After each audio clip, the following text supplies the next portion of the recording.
starting the live stream.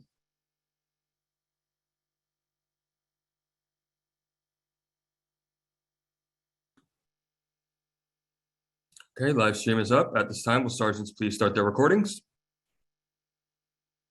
PC recording started. Recording to the cloud all set, and good morning, and welcome to today's remote New York City Council hearing of the Committee on Transportation.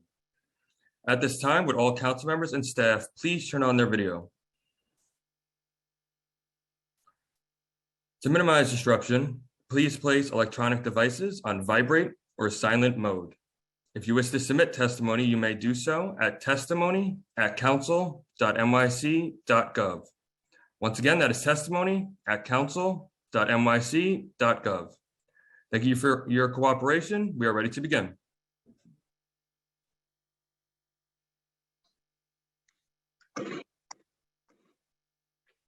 Thank you for joining our virtual hearing today on transportation equity. First, I would like to acknowledge my other colleagues who have joined us thus far today.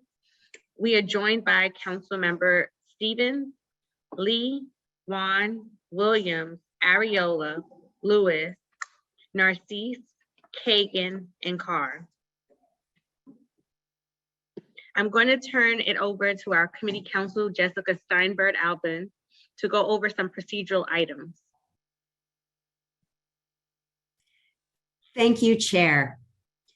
I am Jessica Steinberg-Albin, counsel to the Transportation and Infrastructure Committee of the New York City Council. Before we begin, I want to remind everyone that you will be on mute until you are called on to testify, when you will be unmuted by the host. I will be calling on panelists to testify. Please listen for your name to be called. I will be periodically announcing who the next panelists will be. The first panelist to give testimony will be Idanis Rodriguez, Commissioner of the New York City Department of Transportation. I will call you when it is your turn to speak. For the question and answer period only, we will also be joined by Eric Beaton, Deputy Commissioner for Transportation Planning and Management, Rebecca Zack, Assistant Commissioner for Intergovernmental and Community Affairs, Julia Kite-Laidlaw, Director of Safety Policy, and Azakiwi Rich, Director of Performance Management. During the hearing, if council members would like to ask a question of the administration or a specific panelist, please use the Zoom raise hand function and I will call on you in order. We will be limiting council member questions to 5 minutes, which includes the time it takes to answer your questions. Please note that for ease of this virtual hearing, we will not be allowing a second round of questions for each panelist. Thank you. I will now pass it to Chair Brooks Powers to give an opening statement. Chair. Thank you for that.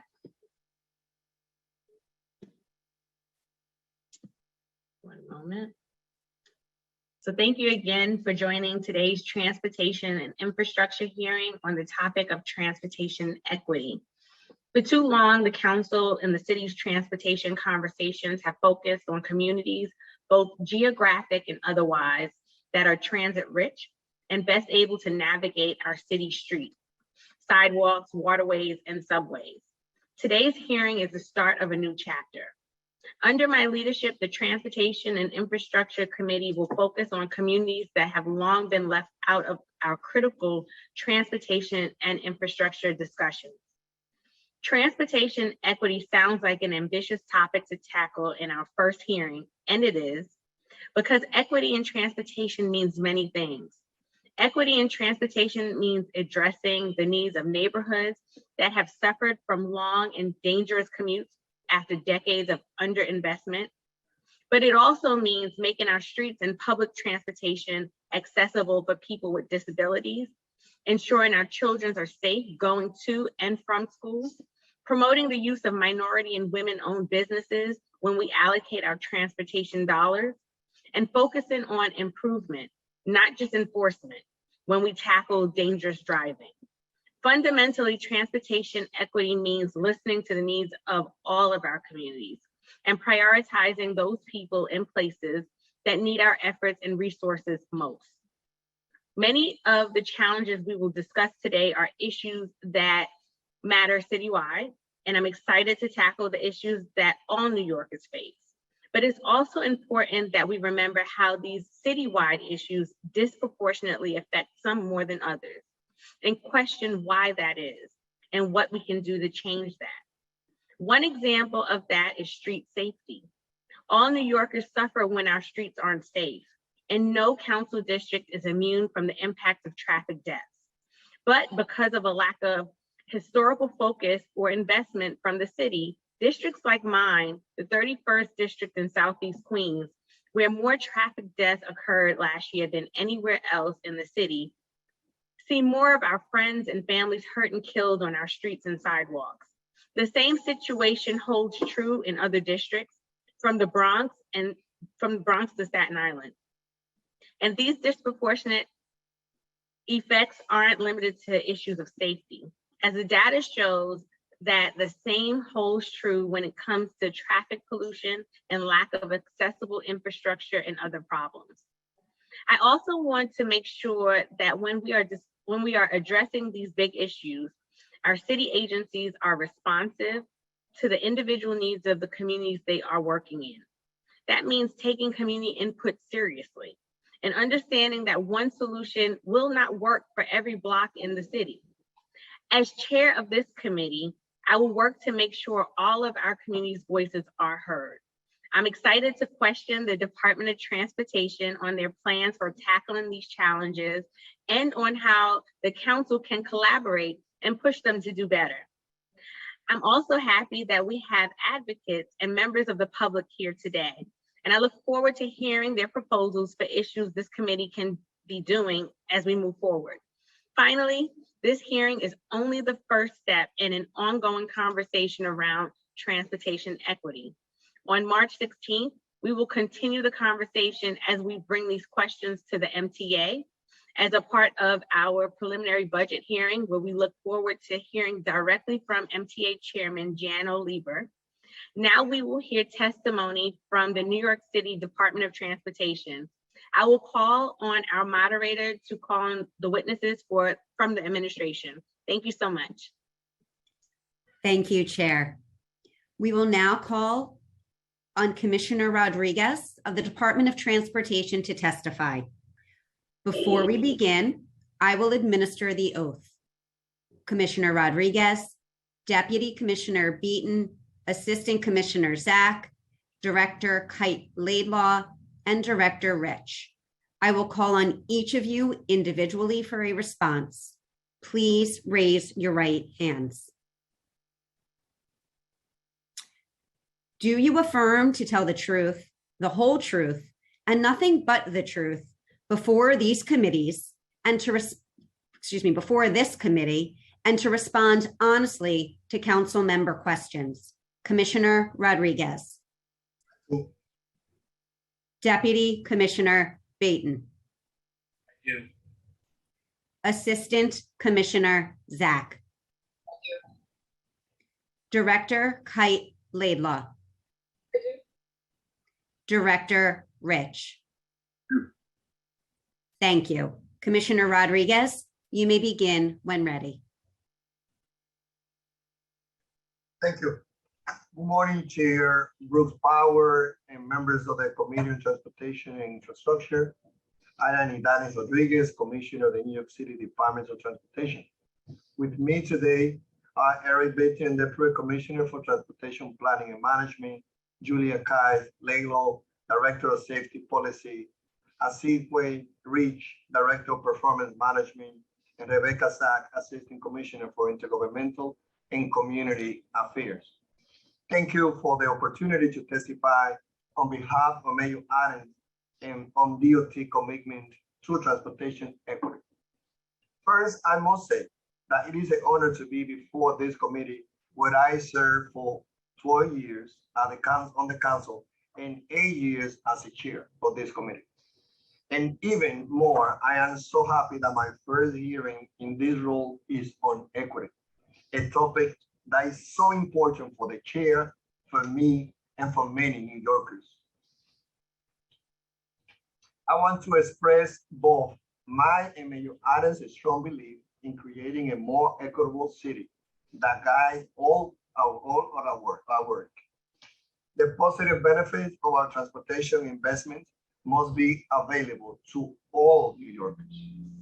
As commissioner, I'm determined to focus our investments in low-income neighborhoods and community of color, neighborhoods that have received less investment historically and have been left behind. If there's a progress in underserved community, the whole city will benefit. DOT's vision for racial equity is a transportation network that meets the need of all New Yorkers, regardless of race, ability, or economic status, in a safe, efficient, and sustainable manner. Our vision of transportation equity means that demographics such as race, income, or language will no longer be able to be used to predict transportation outcomes. Our vision also includes a transportation system that is more accessible for people with disabilities who are also a majority people of color and have a higher poverty rate than people without disabilities. Every New Yorker should have multiple travel options that are safe, reliable, and affordable. Our transportation investments should improve access, safety, health, and quality of life. Additionally, New Yorkers should be informed and empowered to shape transportation in their neighborhood. All people should be able to move freely and peacefully in New York City without fear of injury or death, regardless of their background. And all New Yorkers should live in a safe, healthy, and resilient communities that can thrive in the face of climate change and economic uncertainty. DOT is continuously evaluating our agency's process to bring equity in transportation to the forefront, and we have identified a number of areas to equity in our work. As we have long known, complaints-based process empowers some communities more than others, and political influence can speed up or slow down projects. That will change under Mayor Adams and my role as a commissioner of DOT. In the Vision Zero era, DOT has prioritized safety work based on crash data. The Vision Zero Borough Pedestrian Safety Action Plans use fatality and injury data to identify locations that disproportionately account for pedestrian fatalities and severe injuries. And then the agency focuses safety interventions in these areas. Following this data has been an essential part of the agency's Vision Zero strategy, informing street improvement project, traffic signs, and signal installation education, and strategies communication campaign, and more. Going forward, however, the agency will also factor in equity in determining where to make our street redesigning investments. As laid out in the New York City Street Plan released in December 2021, DOT is now starting to add an explicit equity lens to our work. This includes focusing our investments in areas that need it most, engaging communities proactively about transportation in their neighborhood, and making the city more accessible to all. The plan lays out priority investment areas that will help focus our investments to where they can have the greatest impact. PIAs are based on three inputs: race and income, density, and lack of priority investments. You can see the map of the PIAs included in the testimony. DOT will continue to invest in community across the entire city. But going forward, street design investments as a whole will be prioritized in higher need neighborhood based on the PIA tiers. while still being guided by data such as crash histories and a slow bus speed. You can see an example of how we will overlay our Vision Zero priority corridors, intersections, and areas with the PIAs in the map included in my testimony. The PIAs are one example of work the agency is undertaking to further equity, and there are other ongoing efforts. In response to the COVID-19 pandemic that disproportionately harmed communities of color and the racial justice uprising in the face of the violence against Black Americans, DOT created the Equity and Inclusion in Planning Working Group.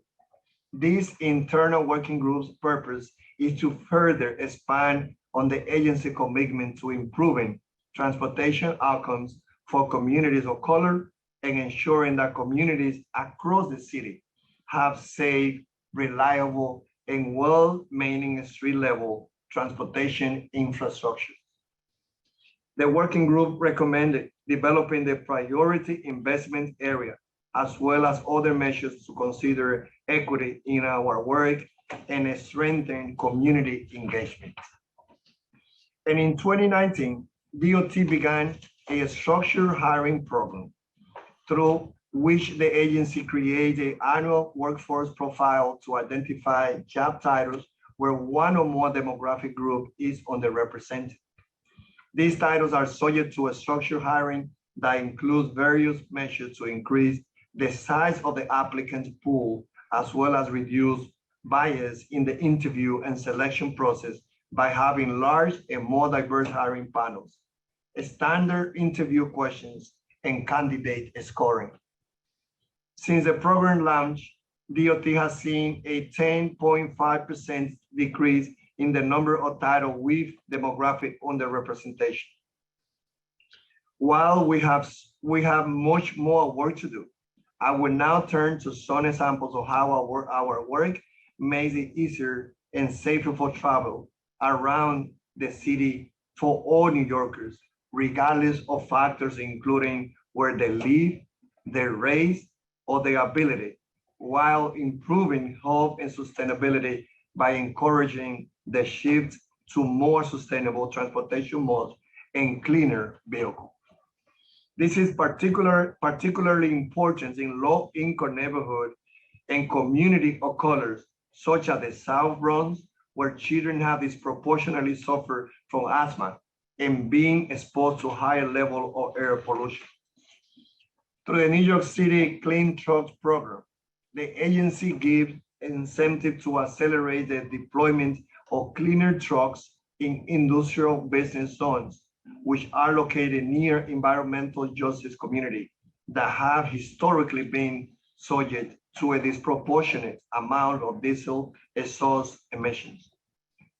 The program supports replacing older, dirty diesel-powered trucks with advanced transportation technologies and alternative fuels trucks, including electric trucks, leading to cleaner air and health benefits in these communities. Our Better Buses program speed up buses and shortens commutes through dedicated bus lane and busway and transit signal priority, which reduce bus delay at signalized intersections. These changes are particularly important in areas of the city that do not have access to subway. Some significant 2022 projects include University Avenue, Fordham Road, and Gun Hill Road in the Bronx, supporting the MTA's Bronx Bus Network redesign coming this June. Additionally, capital projects on the BX6 South Bronx Crosstown and the BA2 Southern Brooklyn corridor will deliver pedestrian safety and bus performance benefits. Our bike lanes make roads safer for all road users and make more people comfortable getting on a bike. We are focused on improving the cycling network coverage and connectivity across the entire city by building out the bike lane network. Some notable 2022 projects are bike lanes in Fordham, Tremont, and Soundview in the Bronx, which will provide critical bike infrastructure to both bike and scooter riders. And in Queens, we will close gaps in the protected bike lane network on Broadway between Northern Boulevard and 60th Street, and 34th Avenue between Broadway and 69th Street, a key corridor for working cyclists. And we continue to expand bike share and introduce new models of micromobility and other shared mobility services to give New Yorkers more options and close the last mile gap to access public transit in neighborhoods with less transit coverage. In 2022, City Bike's ongoing Phase 3 expansion will bring the system to Sunnyside, Woodside, Ridgewood, and Maspeth in Queens, and East Flatbush, Bedford Stuyvesant, Ocean Hill, Crown Heights, and Prosper Lefferts Garden in Brooklyn, with even more expansion to follow in 2023. Once Phase 3 expansion is complete, more half of New York City residents will live within the City Bike service area. And to ensure that City Bike is affordable to low-income New Yorkers, the program offers NYCHA recipient residents and SNAP recipient discount membership for just $5 a month.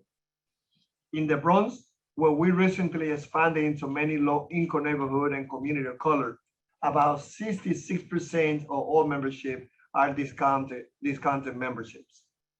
In the East Bronx, DOT is in the midst of a scooter share pilot, through which we are closely evaluating the safety and utility of this share model.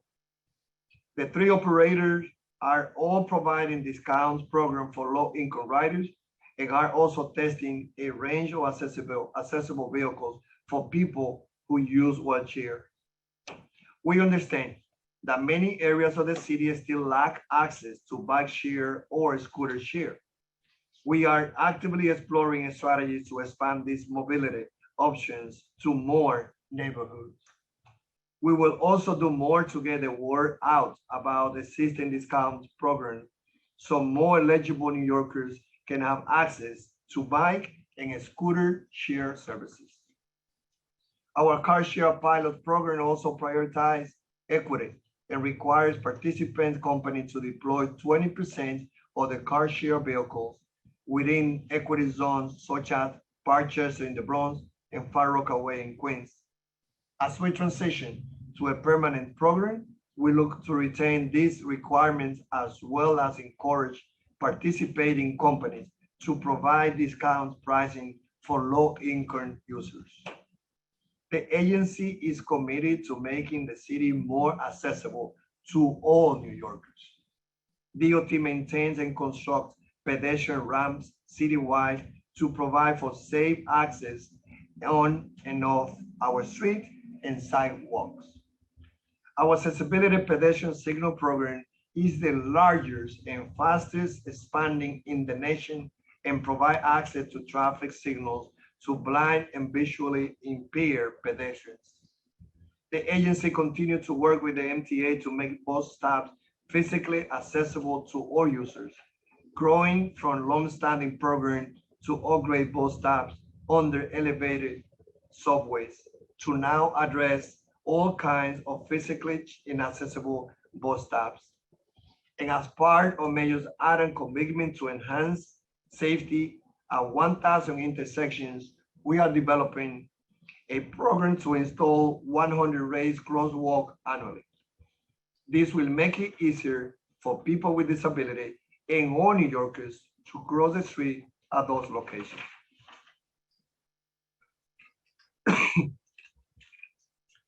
All New Yorkers should also have access to safe, welcoming, and attractive public space close to where they live.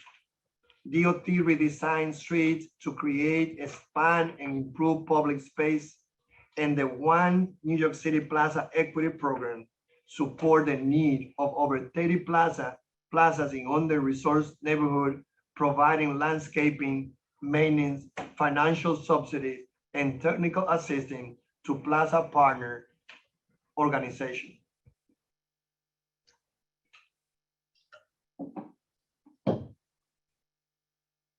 In the face of the pandemic, our agency, in partnership with the City Council, reimagined our street to create the Open Street program, which create new outdoor space for New Yorkers to enjoy, the largest one in the nation too.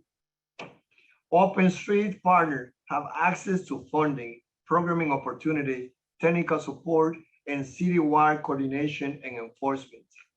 And DOT directly manage over 20 open streets, with this street receiving maintenance as well as landscaping and barricade management. This model has allowed the agency to support new, vibrant public space in areas that would not have had it otherwise.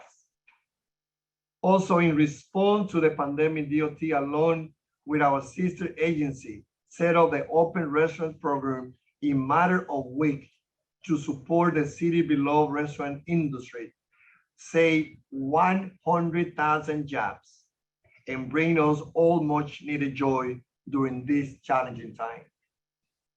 And the program brought the benefit of outdoor dining to new areas of the city that were not eligible previously due to zoning restrictions for sidewalk seating. As we recently testified before the council, we are now actively working to create an outdoor dining program that can live on well beyond the recovery from the pandemic. I would like to thank the council for approving the removal of the geographic restrictions from the zoning last month, which will lead to a more equitable outdoor dining program that communities throughout the city will be able to enjoy for years to come, which will be a role model to the whole nation.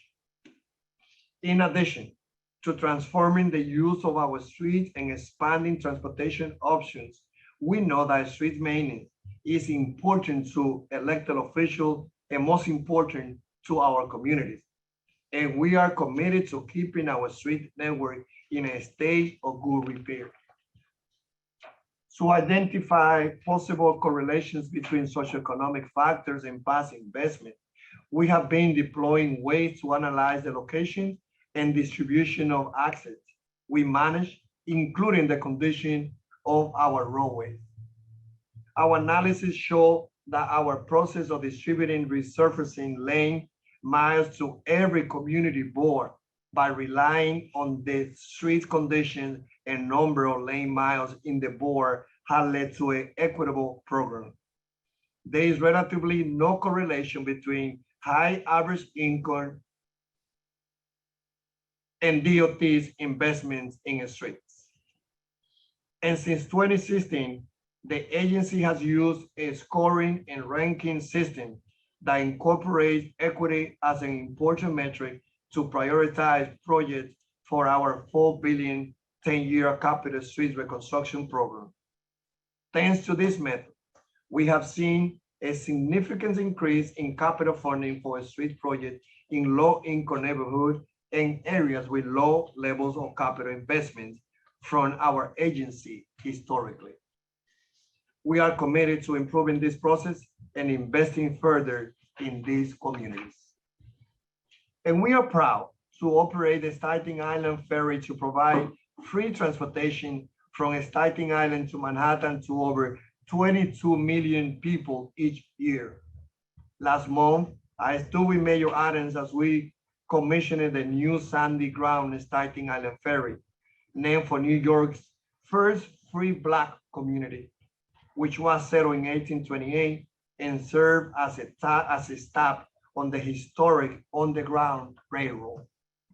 The sandy ground is the first Staten Island ferry boat named to honor the rich history of Black New Yorkers living on Staten Island. And as Mayor Adams and Speaker Adams announced last month, the Fair program, which I had the opportunity to champion when I was a council member, will be expanded and made permanent. This critical program provides discounts, MetroCard to low-income New Yorkers. The announcement that the city will baseline $75 million in funding is the first sign that the city has guaranteed annual funding for the program. Finally, I would like to finish by further addressing safety, our #1 priority. As discussed earlier, our safety intervention are data-driven and prioritized based on fatality and serious injury data to identify location that disproportionately accounts for pedestrian fatality and severe injuries. In addition, not every intervention is right for every location, as the chairman said, and our traffic engineer do not apply a one-size-fits-all approach. Rather, we direct the interventions that best address speeding to the places where data shows speeding is happening, turn calming in locations where data show that they are turning conflict, and signal treatments that protect pedestrians in the places with many pedestrians and turning vehicles. Enforcement also plays a key role in our effort to make cities safer for all New Yorkers. That's something that I hope that all of us will agree. Dangerous and illegal driver behavior, many of which cannot be controlled by road design, continue to be the primary cause of many serious crashes. In the past 2 years, the COVID-19 pandemic has accompanied by a second pandemic of dangerous drivers. They had to be taken out of the street. We have seen an increase in hit and runs, driving while intoxicated and unlicensed driving. Automated enforcement is more efficient than traditional in-person enforcement and reduce interaction with law enforcement. And with a $50 fine and no point on a license, DOT automated enforcement program have much lower penalty than a ticket issued by the NYPD. A speed camera save lives. Driving at a lower speed gives driver and pedestrian more time to see each other and react, reducing the likelihood of a crash in the first place. And if a crash does occur, its severity is reduced at lower speed. Pedestrian is struck by vehicles traveling 25 miles per hour are half as likely to die as those struck at 30 miles per hour. Since the start of the program in 2014, speeding violations are down an average of 72% at camera locations during the hours of operation. This includes significant drops on notable arteries that go through low-income communities of color, such as an 89% decrease on Grand Concourse, 87% decrease in Rockaway Boulevard, and 85% decrease on Gone Hill Road, and 84% decrease in Eastern Parkway. In addition, injuries are down 14% in a school speed camera, with pedestrian, cyclists, and motor vehicle occupants all receiving safety gains. And from the start of the program in 2014 through the end of 2020, 7 years, the majority of violators have received no more than two notices in liability. Furthermore, most violators are not residents of the neighborhood where the cameras are located. A DOT analysis found 2/3 of a speeder live more than 3 miles away from the camera that caught them. And over 40% of speed camera violators have vehicles registered outside the city of New York. Again, 40% of speed camera violators have vehicles registered outside the city of New York. Regarding placement of a speed camera, we place camera based on a speed incidents and serious crash data. We do not take requests for locations or remove cameras based on complaints. As the map in my testimony shows, all neighborhoods are covered by the program 750 active school speed zone. And that is something that you also can see behind my desk here. And there's no significant correlation between lower average income and other population percentage and DOT's placement of a speed camera. we understand there may be concern that speed cameras are not always accompanied by street design changes to help reduce the likelihood of speeding in the first place. We hear this concern and are committed to making design changes where needed. For example, we are working with the community to redesign Seagirt Boulevard in the local ways as it has had high numbers of speed camera violations. Our aim is to have the number of camera violations decrease over time, both as people learn the consequences of speeding and also as we continue to redesign streets. Safety is our #1 priority, and as it is your priority, Chair, not raising revenue. We also do not have revenue sharing agreements with contractors. This means that our vendors have no monetary incentive to issue more violations. Cameras change behavior and protect the most vulnerable road users, our pedestrians. New York City program has been a model for Vision Zero cities across the country. Based on the program's proven success, I'm joining the mayor in calling on the state to give the city the authority to manage our automatic enforcement program. In conclusion, I want to thank the council for the opportunity to testify before you today on our agency vision for transportation equity, as well as the many areas where we are hard at work to do better. There's so much to be done, and I thank the council for your partnership as we work together to make the city safer, fairer, and more accessible to all New Yorkers to generations to come. Hoy le quiero dar las gracias a la chairman de este comité, Bruce Powers, por permitirme testificar en el Consejo Municipal sobre un tema tan importante que tiene que ver sobre equity relacionado a cómo nosotros como Departamento de Transportación hacemos las inversiones necesarias en cada una de las comunidades para que las calles sean seguras para todos y también que la agencia refleje lo que es la población de esta ciudad. Thank you. Thank you, Commissioner. I will now turn it over to questions from Chair Brooks Powers. For these questions, we will additionally be joined by Deputy Commissioner Beaton, Assistant Commissioner Zach, Director Kite Laidlaw, and Director Rich. Panelists, please stay unmuted if possible during this question and answer period. Thank you. Chair Brooks Powers. Thank you. And before we go further, I'd just like to acknowledge a few additional colleagues that have since joined. We are joined now by Councilmember Farias, Yeager, and Ressler.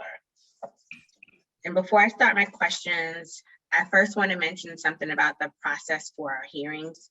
Going forward, I expect to see the Department of Transportation's testimony earlier.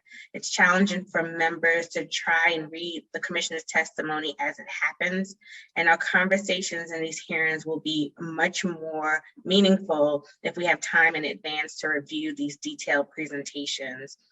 I've asked multiple times prior to the hearing, and I hope that in the future, the Department of Transportation will be able to accommodate this request.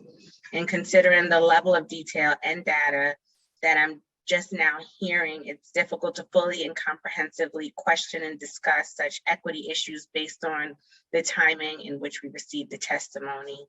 And in order to allow the council to perform its oversight function responsibly, I would appreciate it if the agency would send the testimony 2 to 3 days before the hearing.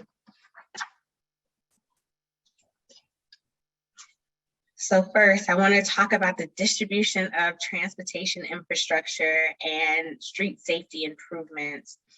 Traffic deaths are an epidemic across the city. Last year, we saw more deaths citywide than in any year since the Vision Zero campaign started in 2014. But some districts like my own, which had the most traffic deaths of any in the city last year, are suffering more than others. One of the reasons they're disproportionately affected is a pattern of disinvestment in their streets. Commissioner, Why do you believe transportation infrastructure investments have not been equally distributed across the city? Why are there disparate capital investments in transit deserts compared with transit-rich neighborhoods? First of all, Chair, the first part of the question, definitely we will continue having a conversation with you and your team about the sharing the testimony. Historically, again, as my 12 years as a member of the Committee on Transportation, 8 years as a chairman of this committee, neither the chair sent the testimony to the commissioner or the commissioner sent it to the chair, but more than happy to continue engaging in that conversation. On regard to the question, our project planning will continue to be informed by data, including socioeconomic data and data on the past investment. And as we have shared, and I did it when I visited your district, when I had to speak to the colleague, it is a priority of this administration on the Mayor Adam and myself to continue paying attention to those communities that have never received the same capital investment in the past. But to further on what we have done so far, I want to pass it to Eric, who can also share with you where and how we've been working. Again, knowing that it doesn't matter how much we've been investing in the underserved community. And as a former chairman, I pushed the agency big in my role, in my previous role. But I also got to say that DOT, which is the largest transportation network in the whole nation, have made important progress, but there's a lot more that we got to do to give more priority to the underserved community. But let me pass it to Eric. Sure, thank you. And as the commissioner said, it's an absolute priority of the Adams administration to make sure that we are investing equitably around the city. And part of that is why we in the New York City Streets Plan developed this idea of priority investment areas, where we always want to be guided by data, and we always want to make sure that we're addressing intersections that are at the highest crashes and the most fatalities. But I think we wanted to add this very explicit equity lens to make sure that we are not only focused on those areas where maybe we've heard the loudest voices over the years, but that we are truly doing it all over the city.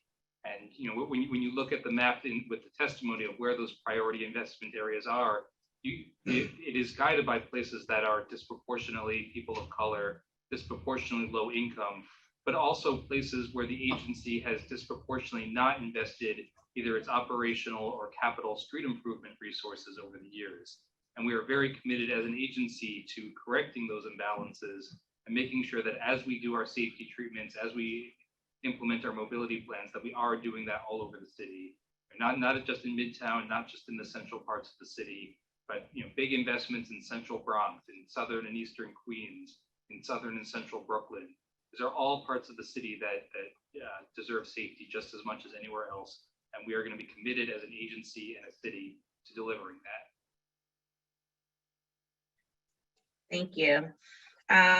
In communities like mine that are transit deserts, can we reallocate money to services like commuter bands that provide service in the absence of regular, reliable bus service? We can follow, that conversation with you. More than happy to explore different ways of how we can be supported to the commuter band services. But also, as you know, and we talk about how we had to connect community like yours to cut the time that it takes for someone, especially to come from that area to here to Manhattan.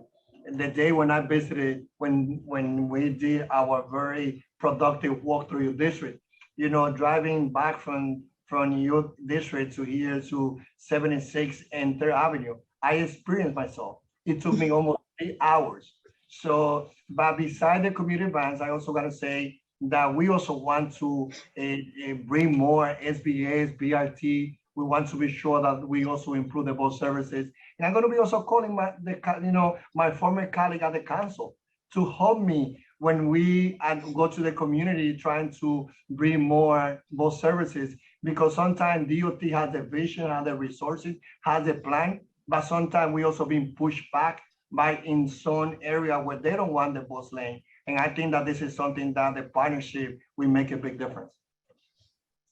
Thank you, Chair. And yes, I'm glad you came to the district and you were able to see what so many people experience in trying to get to the city and other parts of the city to work. And that was by vehicle.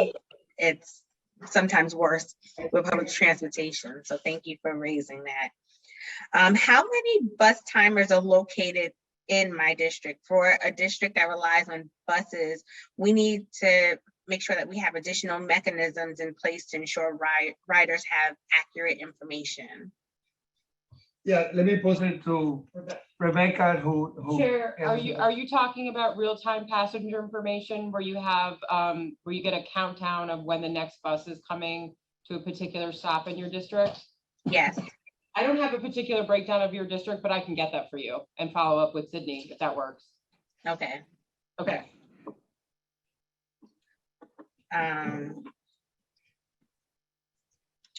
The Department of Transportation released its first draft of streets plan in December. The streets plan is the result of council legislation that requires ambitious targets for investments that prioritize transit, walking, and biking. This plan, if its implementation is taken seriously, has the potential to fundamentally reshape our streets. The mayor has also committed to redesigning 1,000 dangerous intersections. It's critical that these investments are focused on areas of the city that most need them, areas of the city, which like my district, that led in city traffic deaths in part as a result of decades of divestment in our streets, as well as other members in the council, such as Councilmember Lewis, Narcisse, and so many others. Has the city already started implementing these intersection redesigns? And if so, which areas have been targeted so far? We have, and the person also here, DOT, that also have been overseeing the area is here with me. So I'd like for him to expand on that, on that question. Yes, absolutely. And as I said previously, it's very important for us to make sure we are addressing the most dangerous intersections all over the city, no matter what community they're in. You know, the nature of our work is that we tend to do much more when the weather is warm. So as we get into the spring and summer months, certainly our larger street designs will be more visible on the streets. But we are not waiting for that. We are looking at signal timing and what we can do now to address places where there are large numbers of conflicts between turning vehicles and pedestrians, implementing more protected time for pedestrians, that they're not negotiating those conflicts with vehicles. And we are committed to bringing those changes all over the city. It's been fundamental to our work that we look at where crashes and serious injuries happen and let that guide our work. So that's part of the streets plan. And then overlaid on that is that equity lens to make sure that we are doing it, again, not just where we've heard the loudest voices over the years, but really where the data tells us those interventions are most needed. So as the commissioner said in his testimony, whether it's raised crosswalks, protected crossing times for pedestrians, full street redesigns, we're going to be putting the right intersection investment, the right street design change where we think it can bring the most safety. Yeah. And after Mayor Adams and I announced together with the NYPD commissioner, announced a commitment to get 1,000 raised crosswalk. We already started that process, so we know that, you know, projects are on the way. They've been happening already, and this is one particular redesigning piece that we will continue, that New Yorkers will continue seeing across intersections, especially those that have the numbers of the most dangerous one related to crashes. Thank you for that. How will congestion pricing impact transportation like mine? How will the distribution of funds from congestion pricing help to support infrastructure in transit desert communities? It's a process in place, and the discussion will be mainly guided by the MTA. That very soon this year they're going to be holding some hearing, especially around the environmental impact study. But we here at DOT, what we are again committing, this is one area that we're going to be doing partnership with your leadership as a chairman, myself as a commissioner, and the rest of the colleagues to be sure that the congestion plan goal, which is to raise around $1.3 billion to use the money to improve public transportation, is something that, again, will happen, but that piece is related on how that will benefit, the different council. That money will be mainly going directly to improve our trains for the MTA, and that will benefit all transportation overall. But again, we are only, starting the process where there's some federal decision on when we're going to be starting that discussion citywide, but the MTA is going to be the leading agency, and definitely we at DOT, we're going to be sure that all borough are parts of this discussion. Thank you. And when we talk about transformative efforts to redesign our streets and public spaces, it's important that we ensure the voices of the local communities are heard. Our neighbors understand the nuances of their streets and should always be given the opportunities to weigh in how investments will be made in their neighborhoods. By doing this, the Department of Transportation can avoid wasting time and resources on projects that don't work in practice. And this is something, Commissioner, you and I have spoken about several times in terms of wanting to center the voices of people in the community. What is the Department of Transportation's plan for community engagement around the streets plan projects? Yeah, DOT has been doing, I can say, good work when it comes to the community engagement. And I gotta say that, as someone that was in your seat, and I was able to work with the former commissioner from Poli to Hans, I know that a lot of those work, the community engagement, require that level of partnership. We at DOT, in many communities, we know that the loudest, most connected, and well-financed voices do not represent the will of the community and do not act in the best interest of the community as a whole. And DOT is committed to seeking feedback from community members. As a new commissioner in this agency, I will be in contact through our intergovernmental division and our education division, not only with every council member to take the direct feedback, but also I will be asking you guys to help me to connect with the faith leaders, with the grassroots movement, with the different voices that we have in our community. I personally is going to be going to a borough each week starting very soon. And I'm going to be, again, not only relying on the team that they've been doing a great job, connecting the community in what is the most important project that they would like to see. So that, as you say, not project is coming by surprise by you guys who are important partners with this. So we will see, I can say, a different way, taking on from how DOT already been working in a positive way, but also taking to a higher level on how we also connect to take the feedback not only from you as a council, but also from other leaders that we have in the community, that you are the one who know, that you are the one that can refer to us, and that be beside the community boards. And thank you for that. And I'm glad to hear that yourself as well as Mayor Adams are trying to take equity into account. And, we will do our part in oversight to make sure that it actually takes place and that these commitments are followed through with. But I do want to acknowledge and just make note of that. So thank you for that. Also, how will the Department of Transportation engage the public in determining a path forward on things like the busways and bus lanes? Well, and of course, our intergovernmental team here, they can explain more, but I got to say that what we know is that there's a process that we already been working at DOT. And again, as my previous role has been another, yes, one of you as a council member, we know that when DOT was, coming with a project to our community, the council members are one of the first connection that DOT have and share those projects. but Rebecca also can explain a little bit more on how we've been working. But I want for you to know that whatever we have done and up to now at DOT is something that we will continue doing it, but also we want to hear all the way on how to connect.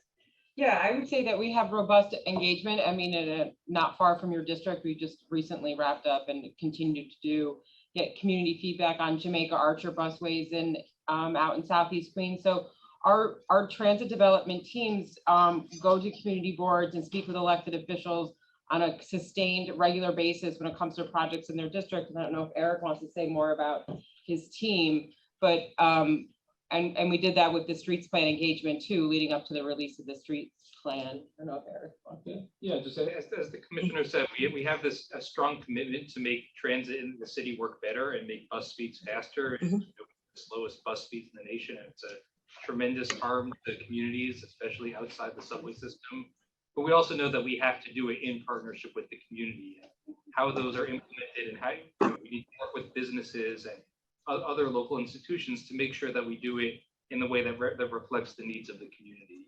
So I think what you should take away from us is we want to do more of this. We want to make sure we're improving our transportation system, but also that we know we need to do it in partnership with local stakeholders and people who live and work and shop in those communities. Thank you. Next, I would like to discuss the camera enforcement programs and how we approach achieving street safety as a city. All New Yorkers should have the right to walk, bike, or drive on our streets and sidewalks without fear of traffic crashes. And I understand that enforcing the rules of the road is one element of achieving that, but perpetual enforcement and the fines that come with it can't be our entire solution.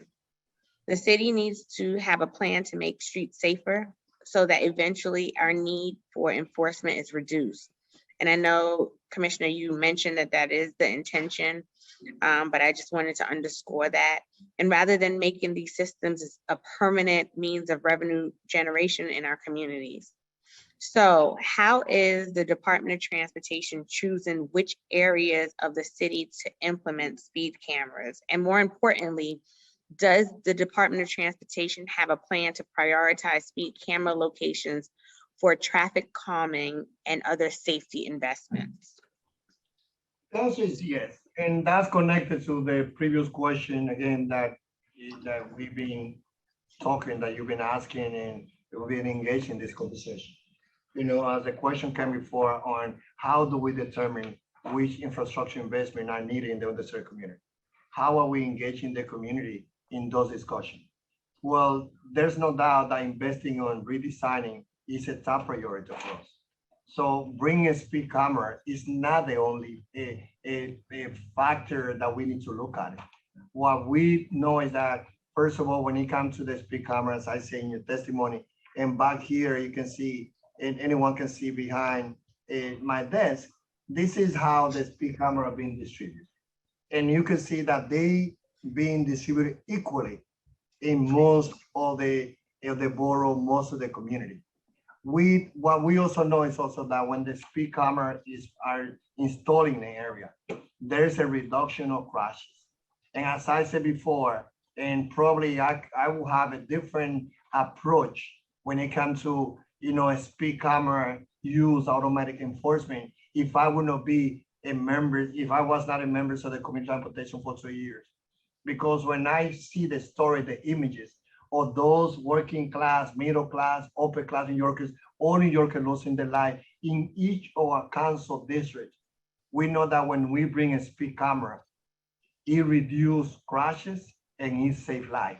So I agree with you. And that's what I would say before. We will continue paying attention and giving more importance to bring more investments on redesigning infrastructure investment to our out-of-borough area, but a speed camera save lives. May I say a bit more about, I'd like to speak a bit more about the details of how we locate our cameras, where we choose to put them, and exactly what they do. It was important to us from the time our speed camera program was authorized in 2014 that we really built equity into the structure of the program, because we knew that camera enforcement can do things that traditional enforcement simply cannot. First of all, we made sure that our cameras cannot identify any driver or any features of a driver. It simply takes the picture of the license plate on the back of the car and sends the violation to the registered owner of the vehicle. So from that point, we know definitely that it's impossible to profile any particular driver. We know also from where we're putting it, I recall you said in your preamble to this hearing that it's important that we dedicate our resources to where they're needed most. And I completely agree. And for that, our placement of the cameras is entirely data driven. And we look at really just two factors.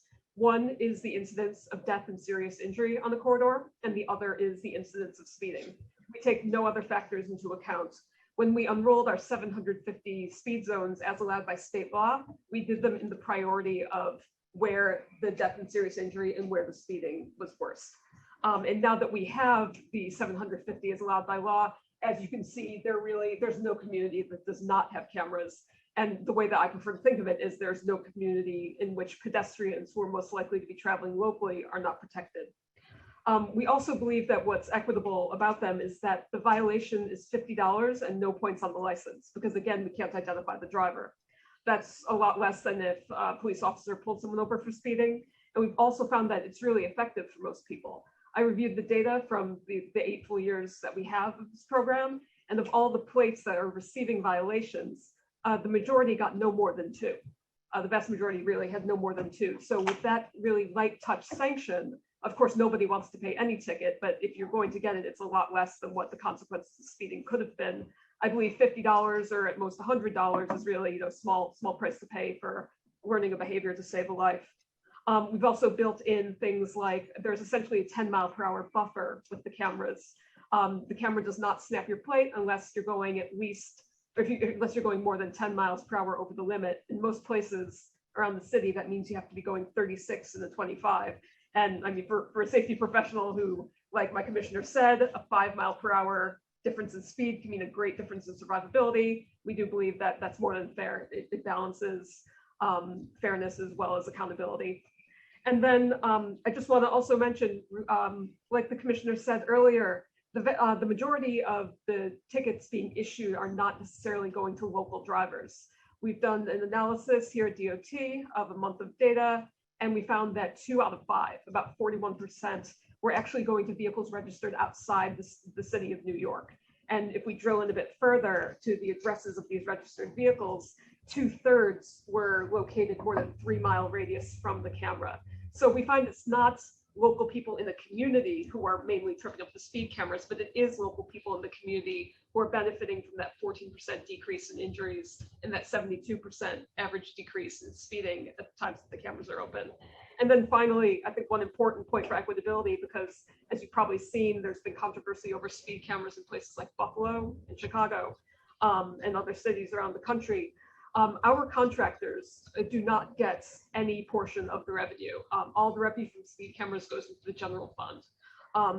We do not do this. We have never done this, and we will never do this because we believe it's unethical. We do not want any company to have a financial interest in our tickets or to have any kind of incentive to issue more tickets. It might sound kind of silly, but we do want our cameras to put themselves out of business, because then that would mean there was no speeding. It's just one part of our extensive Vision Zero toolkit, but we truly believe that not only the cameras themselves, but the way New York City has uniquely implemented them has made this the most equitable form of enforcement. And this is, Chair, this is an area where definitely the partnership with you and the rest of the colleagues is very important, because this is about, all of us engaging in the conversation with the constituency that we have in New York City to understand that we need to change the behavior of how we drive.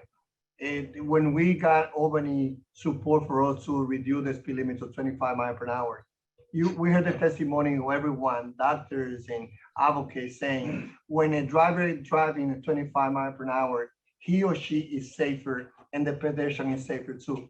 So what we have seen is that drivers quickly learn to remain at a safe speed, and the result is safer street for all. And I know that that's a goal that all of us have. No one should be driving more than 25 miles per hour in New York City, regardless of the socioeconomic and race background and the community that represent. With COVID was a big pandemic, and hopefully today we are reopening a school, for the student not to have more mandated to have masks. We also have to understand that there's the other pandemic that is hitting our society. It's a 1.2 million people who lose their life in the world as a result of crashes. And we in the city of New York contribute to those numbers. I know that when we hear testimony from those families that they have lost their loved one, we will get a different perspective. So if our communities overall don't want to get a speed camera, all they have to do is only to drive in 25 miles per hour. Thank you for that. How much revenue did the city generate through the camera enforcement program in 2021?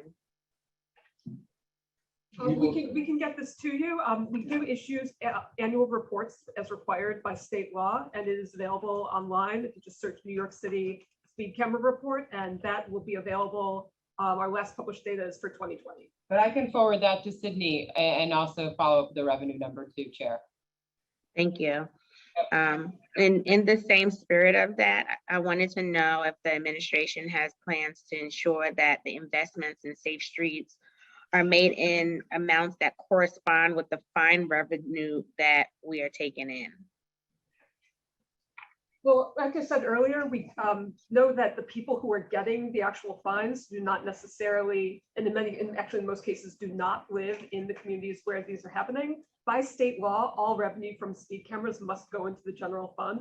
But like Deputy Commissioner Beaton has said earlier, we have created the priority investment areas as part of our street plan, as part of explicit recognition that historically not all neighborhoods have been treated equally. And we believe that because that formula incorporates lack of prior investment, it is a fair and equitable way for us to work there. But of course, yeah, the revenue is out, where exactly speed camera revenue goes is outside of city control. So my issue with that a little bit is that in one vein, putting up these cameras in communities where data is driving us to, but there clearly is something going on that's creating these crashes, but yet that money is going into a general pot and not coming back into the same said communities. So what you're saying doesn't align with itself. So if the city is given local authority over the camera enforcement programs, I'd like to know what changes to the program DOT supports. And specifically, I want to know, would you support a proposal to dedicate camera revenues to the neighborhoods in which the violations occur?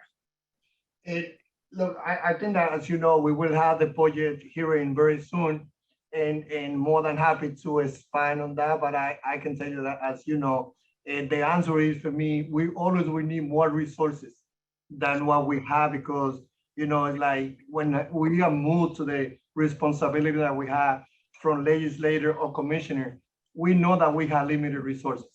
And definitely, our commitment, as I fought for so many years, and now from my role, is going to be to continue giving priority to underserved community that for many years have been left behind. So that piece related to the technicality on how, that revenue is reinvested, those that come from the speed camera, this is something that definitely more than happy to sit down with you and follow this conversation. But what I can tell you is about, it doesn't matter from where we raise the revenue from a speed camera and other area, that money is going back to the community. Because what we will see is that on the major administration, in my role as a commissioner, investing in the third community is going to be top priority. So we will use money from everywhere, including from a speed camera, to be sure that from redesigning and all the work that we need to do, the underserved community where most New Yorkers live get top priority. Okay, I'm going to just shift a little bit. So when we talk about equitability and equitably distributing transportation infrastructure investments, the conversation can't just be where those dollars are going. It also needs to be about who those project dollars are going to. And one of my top priorities is to work with city agencies to increase the utilization of MWBEs in city infrastructure projects. What is DOT's plan for improving its track record on using MWBEs? If there isn't currently a plan, I want to discuss how we ensure that there is one moving forward. I will let you know that again, it is our goal to accomplish, the 25% for women and minority. But here also we have a secret reach who also who is the Director of Performance Management, who will also expand on this question. Sure, yeah, so at our DOT, so we're developing an equity and asset management analysis to help us assess our program assets through a racial and social equity lens. We're reevaluating our prioritization processes to incorporate socioeconomic, racial demographic information where necessary. So the guiding question behind this is what data and analysis can help us better understand equity gaps in our assets? And secondly, does DOT have an equitable distribution of assets throughout New York City? I think that'll sort of help maybe with the NWB program because we're looking at it from a different lens than we have in the past. Thank you. And what are the barriers to increase MWBE participation along DOT projects? I think that beside the mechanism, as Siku explained, it's about changing the culture, and it's about changing the mentality, and it's about recognizing that those New Yorkers that Mayor added on many months in conversation that he had with many New Yorkers. Our people who live in underserved community, they should have the right, they should have the opportunity to do business with DOT. And that's why, as we are speaking right now, and I gotta say that the team here at DOT, they understand that they open, they know that we're gonna be looking for those opportunities for women and minority, not only on a small project, but also we're looking for the big project. We're looking for where the big data are. It is time to replicate the sample as we have the first Black firm doing business at JFK to also see what can be, the big project that we have online and how can we also create those opportunities. And also in having this conversation with here at DOT to be sure that any of the large firms that they do business with the DOT, that they also bring partnership with other business that also are guided and led by Black, Latino, and Asian or women or members of the LGBTQ. So for me, this is something that, again, that you heard from Siku, the mechanism that we have in place. But what I can tell you is about from my decades of RASU organizing experience, I'm also bringing this energy here to the agency, continue the great job that they have done in certain area, how they've been able to see improvement on the women and minority, but also working on my time as a commissioner. I'm going to be following Mayor Adam's commitment to be sure that there's going to be more opportunity for women and minority, not only on a small project, but also on big projects here too. And on a similar note, Commissioner, so you see you being chair from before. What is the Department of Transportation's demographic breakdown, and what is the breakdown for the leadership team? Give me 1 second.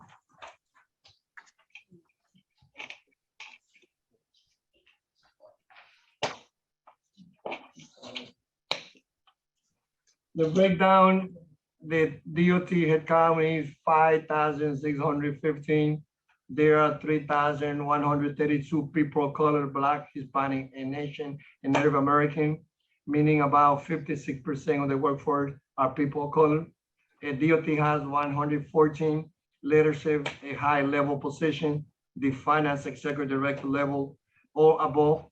42 of these positions are held by people of color, meaning about 37% of the leadership position are held by people of color. But most important than that number, we also been addressing the mechanism that we have in place to be sure that we will increase those numbers, especially at leadership positions. And going forward, how does the agency plan on improving hiring practices to effect positive change and inclusiveness in its senior management team?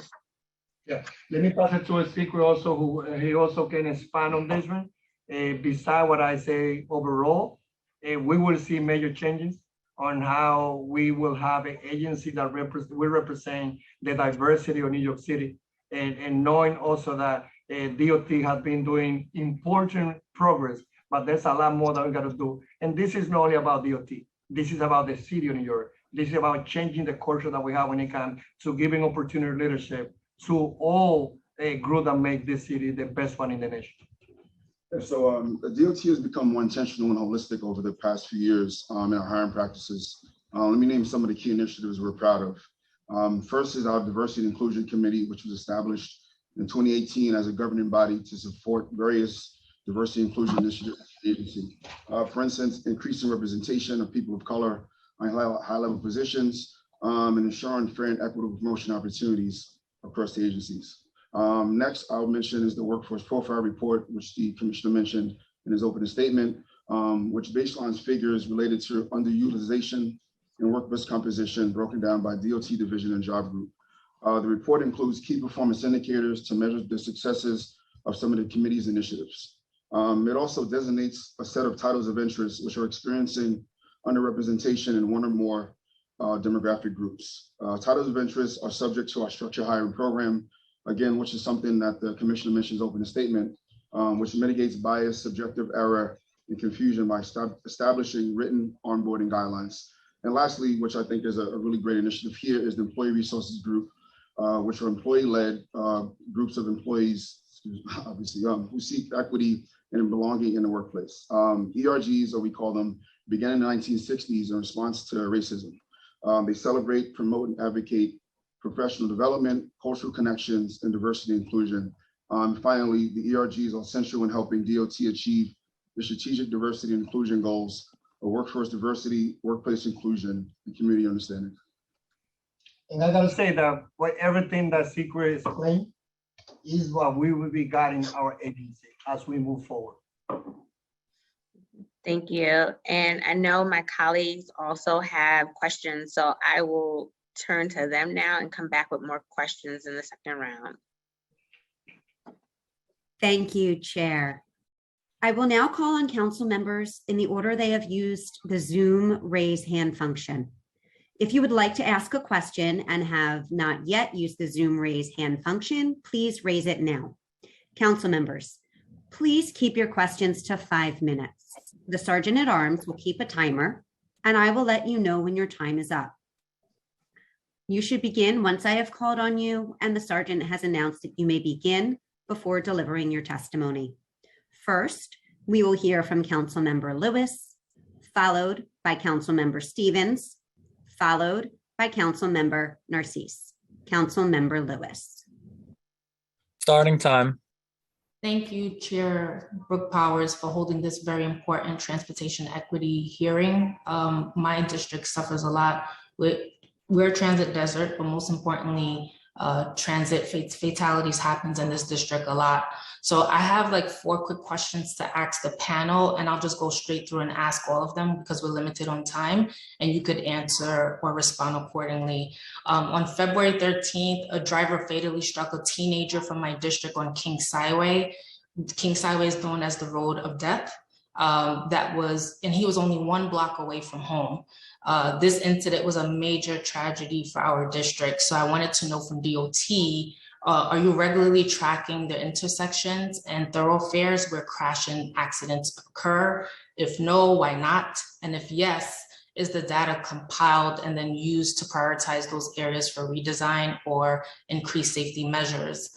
My second question is in regards to the bus route. So District 45 has one of the highest numbers of residents that work in healthcare. Long commute times disproportionately impact all my constituents. And more likely the commute time for rush hours take longer. So I wanted to know in the last 2 years when MTA implemented a plan that reduced one of the busiest routes,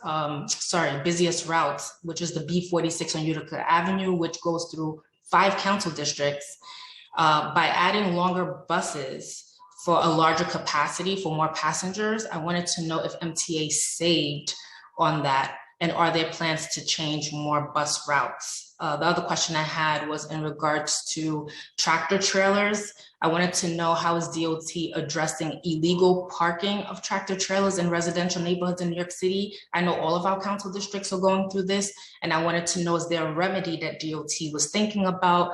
And last but not least, regarding the Interborough Express, the MTA would be engaging in this process, but I wanted to know, have you thought about the affected property owners along this proposed route? If eminent domain would not be used, what is the other option that would be given to property owners on MTA's behalf? Thank you so much.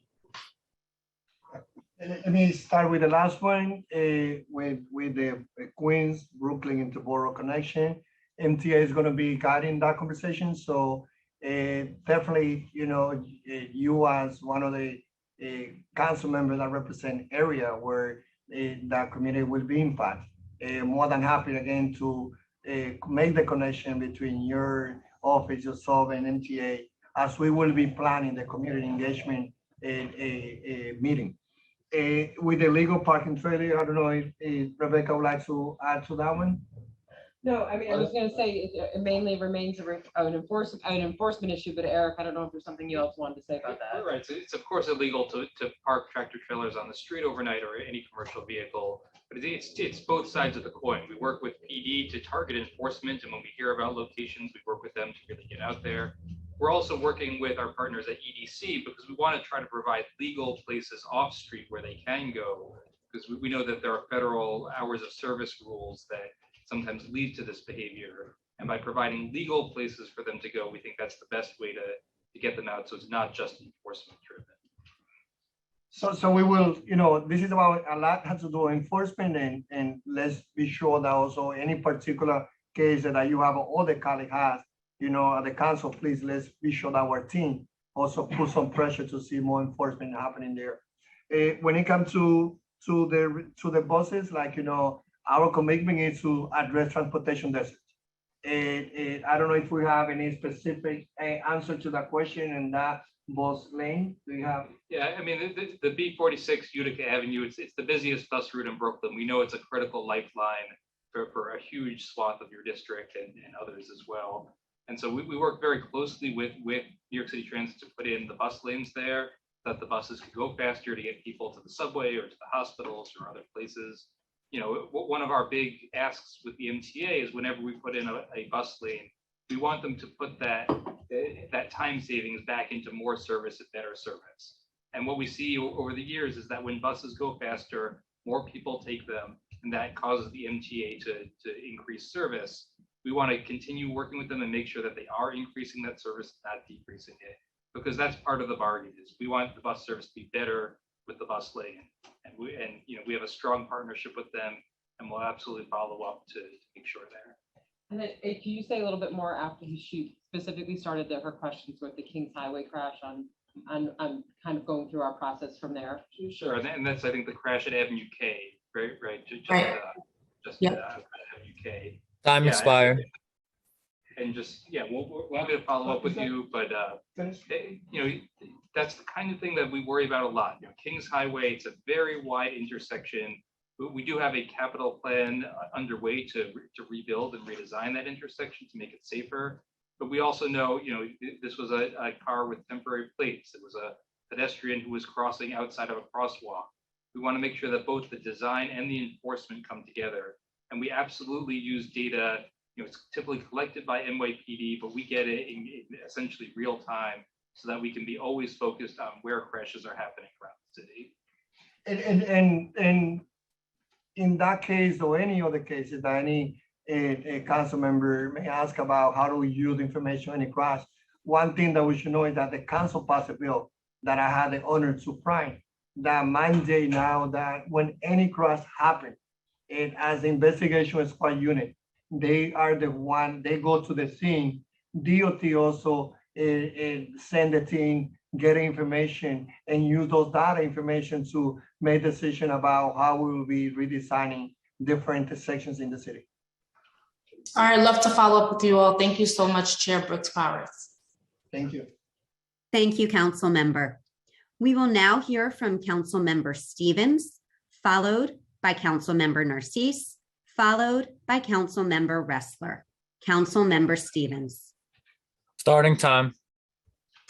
Hi, good afternoon, everyone. Thank you, Chair Brooks, for having this important committee topic, hearing topics today. My first question is, we often hear that, people are looking for support around expanding bus lanes and bike lanes. However, it's like we're asking people to really just listen and hope that communities that have been often disinvested from and who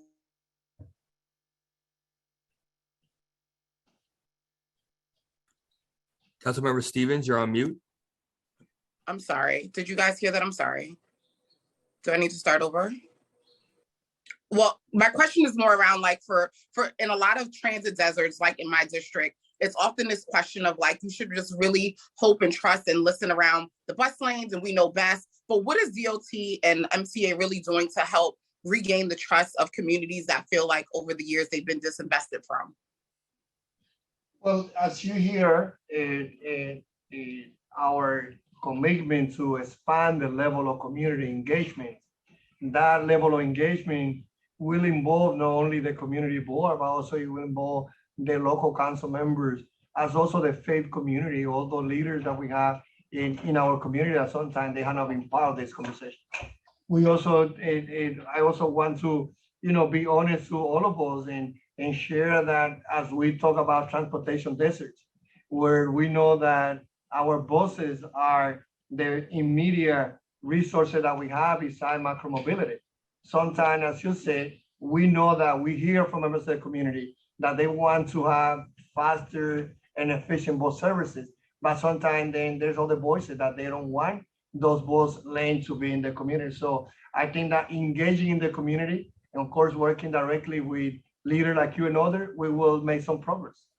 So I definitely hear you saying working with the leaders and hearing us and having conversations, but I'm just not sure, like, for example, in my district, the bus line, the 13 bus, that bus line, the times are horrible. The wait time is insane. And it actually serves an area that has no other form of transportation.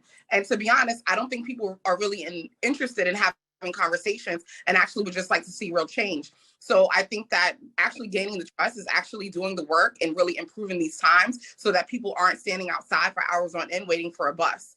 My next question is just around city bikes. Why is city bikes the only bike share program that we have? Why isn't the city engaging and working with other local business and local bike people to really start a bike share program and not just working with city bikes? Well, everything could be on the table. And as you heard the mayor in the past, if I talk about, first of all, his commitment to connect all communities, not only with city bike, but also other bike share and expand micromobility. So more than happy again to continue conversation with you, to take your feedback. On the last question and the first question too, like I really mean it, more than happy to visit your district, to take, your input. And at the end of the day, it's going to be working together that we will be seeing an expansion of services from buses, but also to bike. I think that we will see now in the three phase of city bike expansion more than what we have done, even though I think that last year we saw major expansion, especially to the South Bronx, other places in Brooklyn, and here in Northern Manhattan too. This is a commitment. We want to expand bike services. They can include city bike, but also we should be open to have discussion on that suggestion that you're making too. Yeah, I think it's a real disservice and a missed opportunity for us to be working with local bike share programs and local businesses and not working with huge conglomerates who now I feel like have a monopoly on the bike share to New York. So we really should be looking at how do we make sure that's done locally. And then I guess my last question is, why isn't the Bronx a part of the interborough connection? I believe before it was a tri-borough interborough connection, but now it's only saying the Brooklyn and Queens. That's completely MTA. And so DOT had nothing to do in deciding which area, but I think that again, this is a question that should be addressed and brought to the MTA. But don't you guys work with MTA? Isn't that something that you guys could be starting the conversation as well, since you guys would know the importance in needing those connections to happen? Yeah, we have a very productive conversation with MTA, great relationship with all the project, but when it comes to the announcement, when it comes to the area that will be covered, the Queens and Brooklyn, this is on the MTA. And there's gonna be having, numbers of community engagement, a town hall very soon. But I feel that, again, we hear what you say, and beside that, you can bring that suggestion again to us. I think it's important also to share the same concern also with the assembly member, with the senator, who have more input at the state level, because the announcement is basically on the MTA. We will be partners when it comes to, the engagement in all the area, but that particular part, when it comes to which area will be covered, that's on the MTA decision. Time expired. Well, I definitely look forward to you coming to my district to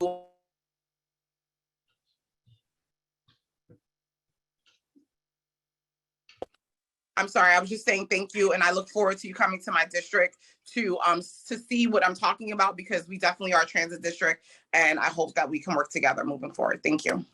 Definitely I will. Thanks. Thank you, Council Member. We will now hear from Council Member Narcisse, followed by Council Member Ressler, followed by Council Member Lee. Council Member Narcisse. Starting time. Good afternoon, and thank you, Chair Brooks Powers and Commissioner and all the staff that are here to make the city a better place, a place where we can live, work, and enjoy.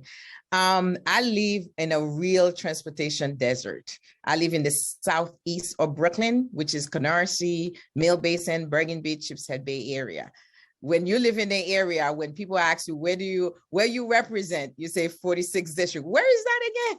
So that's been your real desert.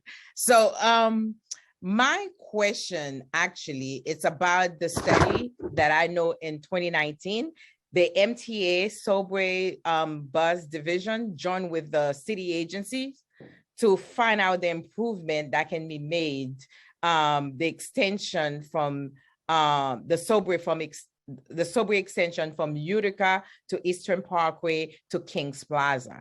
I don't know if you have any answer on that. I would like to know what we can do together to improve that, to make that happen. And I heard about is the MTA problem, like from Queens enter Brooklyn and Queens enter Borough connection.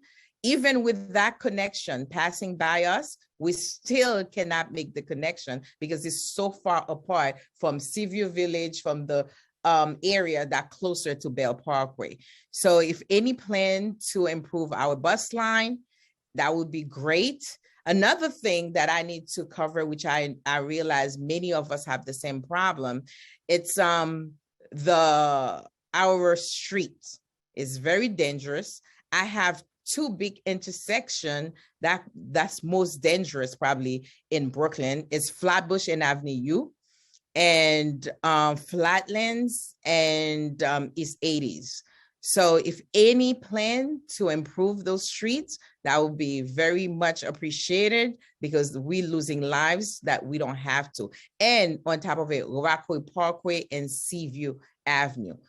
Commissioner, I'm sure you know the area, but I will welcome you to come and take your own survey and see what's going on in terms of the transportation and the dangerous part of our district. So thank you for listening, and looking forward to make sure we make the improvement that we need to make to improve the lives of the 46th district.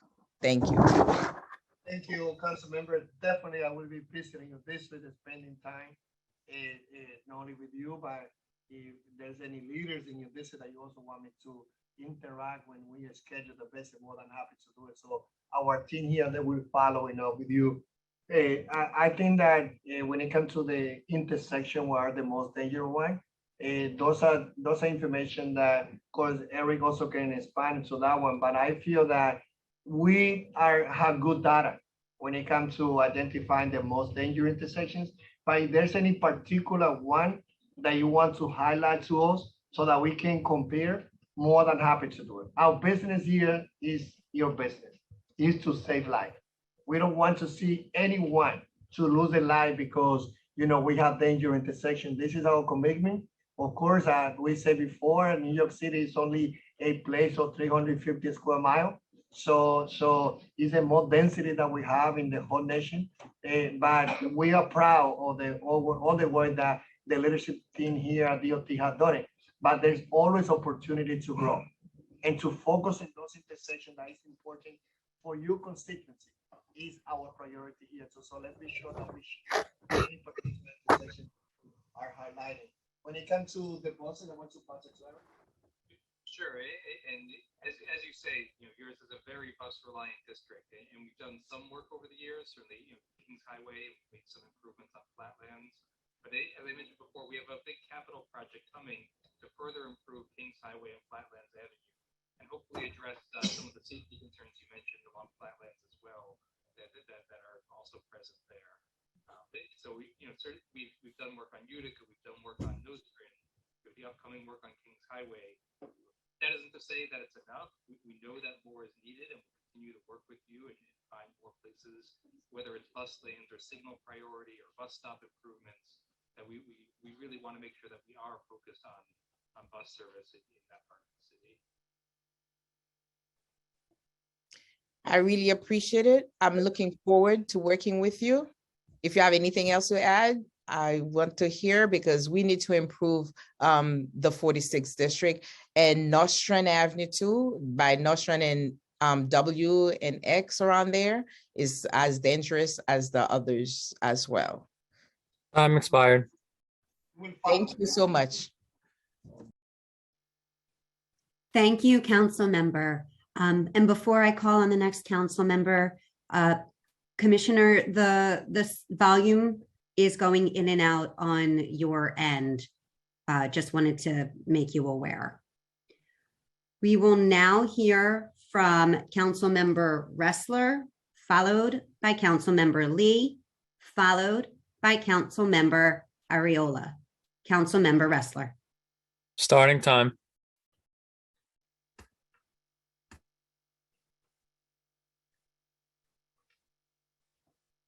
I don't know if you were here for the opening statement when I spoke, but I actually grew up in a conservative home. My dad is still a conservative.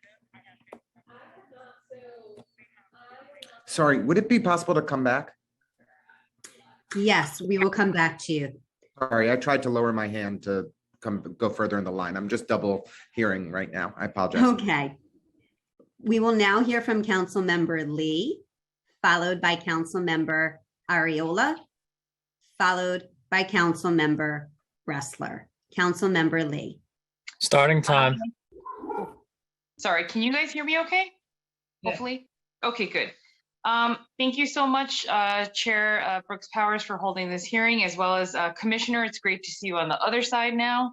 And this is definitely an important issue. I represent District 23 out in Eastern Queens, which I believe it's one of the only council districts that actually has no railway system. So we don't have any subways, we don't have any Long Island railroads. And so we truly rely on buses, cars, mostly to get around. And, there's been some issues. I think for me, I just want to echo some of the sentiments of my former colleagues at the council. It's no, I think, coincidence that all of us that are on here are from a lot of the transit deserts across the city. So I have a few questions, 3 to be exact. And so I think just to make it easier, I'll just list all of them since time is limited. My first question was around how DOT coordinates with other agencies like DEP to ensure that the subterranean work, like with the sewers or utility lines, are completed on time and don't impact the local streets. And the reason why I bring this up is because while I was campaigning during the primaries last year, we were actually on Francis Lewis Boulevard, which is a pretty large street in my district. And a lot of the residents, their driveways are being blocked because there was a lot of sewer, I guess the sewers were being replaced, the streets were ripped up.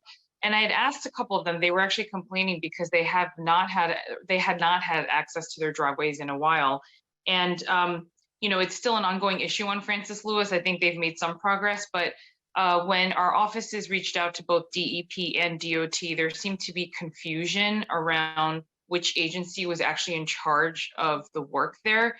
And so I just wanted to know if you could speak a little bit to how the coordination efforts are being done. So that's the first one. The second question is, even with the Interborough Express project happening, it's still not going to reach our district. And so I just wanted to know how you're making sure that communities like Far Eastern Queens, like ours, are still being connected to a lot of the mass transit hubs that are going to be in these future projects. So that's the second question. And then the third question is just really around, I know that beyond the speeding cameras, a lot of the complaints we've been hearing are with, a lot of these loud mufflers and speeding cars. And so I know that I've heard that there's been some talk at the state level about perhaps doing sound cameras in addition to speed cameras. And so I just wanted to know what you were doing in terms of the noise pollution, because it just seems like, especially, I don't know if it was the pandemic, but it seems like the noise pollution has increased quite a bit. And so, also from illegal car racing, the drag racing that's been going on. And so I just wanted to know what your plans were around that as well. Yeah, so I first of all, with the last part of the question about the noise pollution is basically is on DP responsibility. However, I gotta say that in the past also, when I was a council member, we also passed a bill which was my bill, that made wheeling and speeding illegal in New York City and subject to like a year's in jail and $3,000. So as you hear at the beginning of this year from Mayor Adams and the NYPD, community, we will see more enforcement going on. All of us, all New Yorkers, and especially those who are in community that many times have been left behind, deserve to address all quality life issues. And I think that the one related to noise, and this is something that even though when it comes to noise being on the DEP, but also we will be working with NYPD to be sure that those individuals who are recklessly driving and speeding on the street also are accountable. When it comes to the coordination between agencies, yes, any project that involves DOT is coordinated. It can be with DEP or DDC. They're also doing any project. But at the beginning of this year, also Mayor Adams have brought different agencies together. And one of his commitments was, and it is to improve the level of coordination among agencies. So this is something that we will see a lot of improvement when it comes to moving forward in our city. And the third question was about plan to connect a constituency in districts such as yours to the mode of transportation. I don't know, Eric, if you'd like to expand on that one? Sure. And obviously, the subway system is not going to expand dramatically anytime soon. So part of what we need to do is make it easier for people who want to get to the rail system to get there. And we do that. Time expired. We work with the MTA on buses and try to make the buses faster and more reliable, whether it's coming into downtown Flushing or services that get to railroad stations. But we work to try to make bike connections safe and available. That means bike lanes. It means bike parking at stations so that people have a safe place to leave their bikes. We want people to have options where they don't feel like they need to drive, that they feel like they have reasonable options for how to get into the transit system and get to the rest of the city that way. And Councilmember Lee, as you know, I have been in the other side where you are right now. And what I bring as a commissioner that having living in the underserved community my whole life since I arrived here in 1983, a working class community, is that the interest of underserved community is on my heart. And I'm happy that, the first hearing that I have in front of you guys is on equity. And this is something that, again, your question, your concern are the concern not only of your district, but many districts that for many decades have been left behind. This is what we have inherited, but I'm committed to work with you to be sure that, again, any a particular suggestion that you may have on things that we can do as DOT or other things that we can bring to MTA are something that will be taken into consideration very seriously. Thank you. Sorry, is it okay with the chairwoman if I actually just ask one quick follow-up question, sorry, on the street repair question I had? Absolutely. Okay, because I understand and I agree. I think the mayor is trying to make a concerted effort to make sure that city agencies are communicating better with each other. But in the short term, because projects like ripping up the streets for the sewage lines, those have been going on for months in the district. And it's not just our district, it's like different parts of Queens. And so is like, who do we contact then if things are not moving, if the project is not moving? Like who like, because if one hand is saying it's the other hand's responsibility, how do we just, because I think it's just causing a lot of stress for a lot of the residents where these projects are happening in. And so what's the best way to move that along? Let me pass it to Rebecca. So Councilwoman, are you talking about a DDC capital project that was being implemented? I'm not sure where the funding pass-through is going through, whether it's DDC, EDC, or different agency, or if it's, but I know that it's a sewage utility line fix, which has been happening in a few places along Jamaica Avenue, as well as some of the major thoroughfares.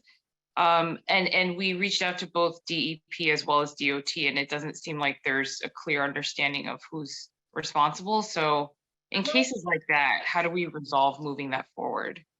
It sounds like that is DEP's capital construction project. My guess is, and we can follow, I can happy to talk to you after this hearing. Okay. I guess you should reach out directly to DEP's intergovernmental and find out if this is in fact a DDC managed capital project. And if it is, then I would contact, and then you could have a conversation with DDC about the specifics of that capital project. Okay, great. Thank you. You're welcome. Not only to that project, but to any council member, one of the directions that we got from Mayor's administration is about when there's any particular issue, it doesn't matter which agency, we are responsible to be sure that people, they don't go around, but we are committed to be the direct connection. So it doesn't matter, as you heard from Rebecca, you will hear from her, and we are committed to be sure that even though it could be a DEP project, we at DOT will be following with you to be sure that we address that concern of your constituents. Okay, no, I appreciate it, because I was like, I can't be the only council member having issues like this. And so I just wanted to bring up this question in case some of my other colleagues were having the same concerns as well. So thank you, I appreciate that. Thank you, council member. We will now hear from council member Ariola, followed by council member Ressler, followed by council member Farias. Council member Ariola. Starting time. Good afternoon, everyone. Thank you, Chairwoman Brooks Powers. Thank you to the committee council and staff and Commissioner Rodriguez and his team. Many of the questions that I had were asked by my esteemed colleagues, and I thank you for those questions and the answers that were given. So I'd like to focus on a couple of things that are happening in the southernmost portions of my district. I represent District 32, which encompasses, from Park Lane South all the way through to the Rockaway Peninsula, taking in the communities or portions thereof. I want to talk about the community meetings that the DOT has had prior to your tenure as the commissioner. And I want to see if we couldn't improve on that. Oftentimes, the committee meetings for the DOT and the focus groups are at very inopportune times and locations for residents to attend. So oftentimes you're getting people from the community board, council members, staff, but we're not getting residents to come because it's at inopportune times and difficult places to get to, especially in transit deserts. And that is a real message from all of the council members on this call. I'm hearing transit desert a lot. So that's something that I think you should really look at times and locations for those focus group meetings when looking to change some transportation, means of transportation. In my particular district, the Q11 is the only bus that one portion of the district can use to get from Old Howard Beach to Queens Boulevard, where they can get the E train and the F train and all the different other means of transportation. We asked for an expansion of that bus into New Howard at these focus group meetings. Instead, the actual bus line was decreased. Now it will, and the times will be decreased, and they will only take people from Old Howard Beach to Rockaway Boulevard, where they can then transfer. And that kind of is something that would then hinder their time frame when they are trying to get to work. Additionally, the Q53, which runs all the way from Elmhurst to the Rockaway Peninsula and is a main line used for people getting to work, both from the peninsula to the northern portion of Queens and vice versa, is at a point of being looked at to be eliminated. So I'd like to know what your answers are to why the 11 was decreased, and there is talk about eliminating such a vital line as the Q53.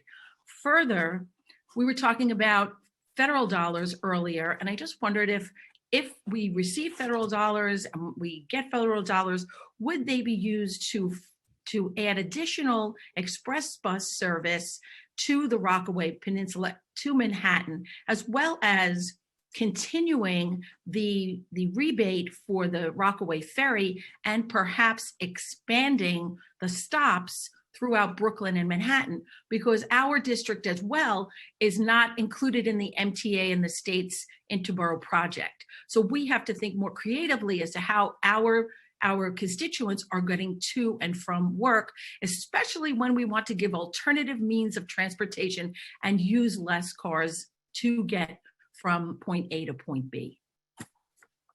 Yeah, first of all, with the first part of the question, Councilor Mariola, I agree with you. We always have to get the best venue and time and place where community meetings take place.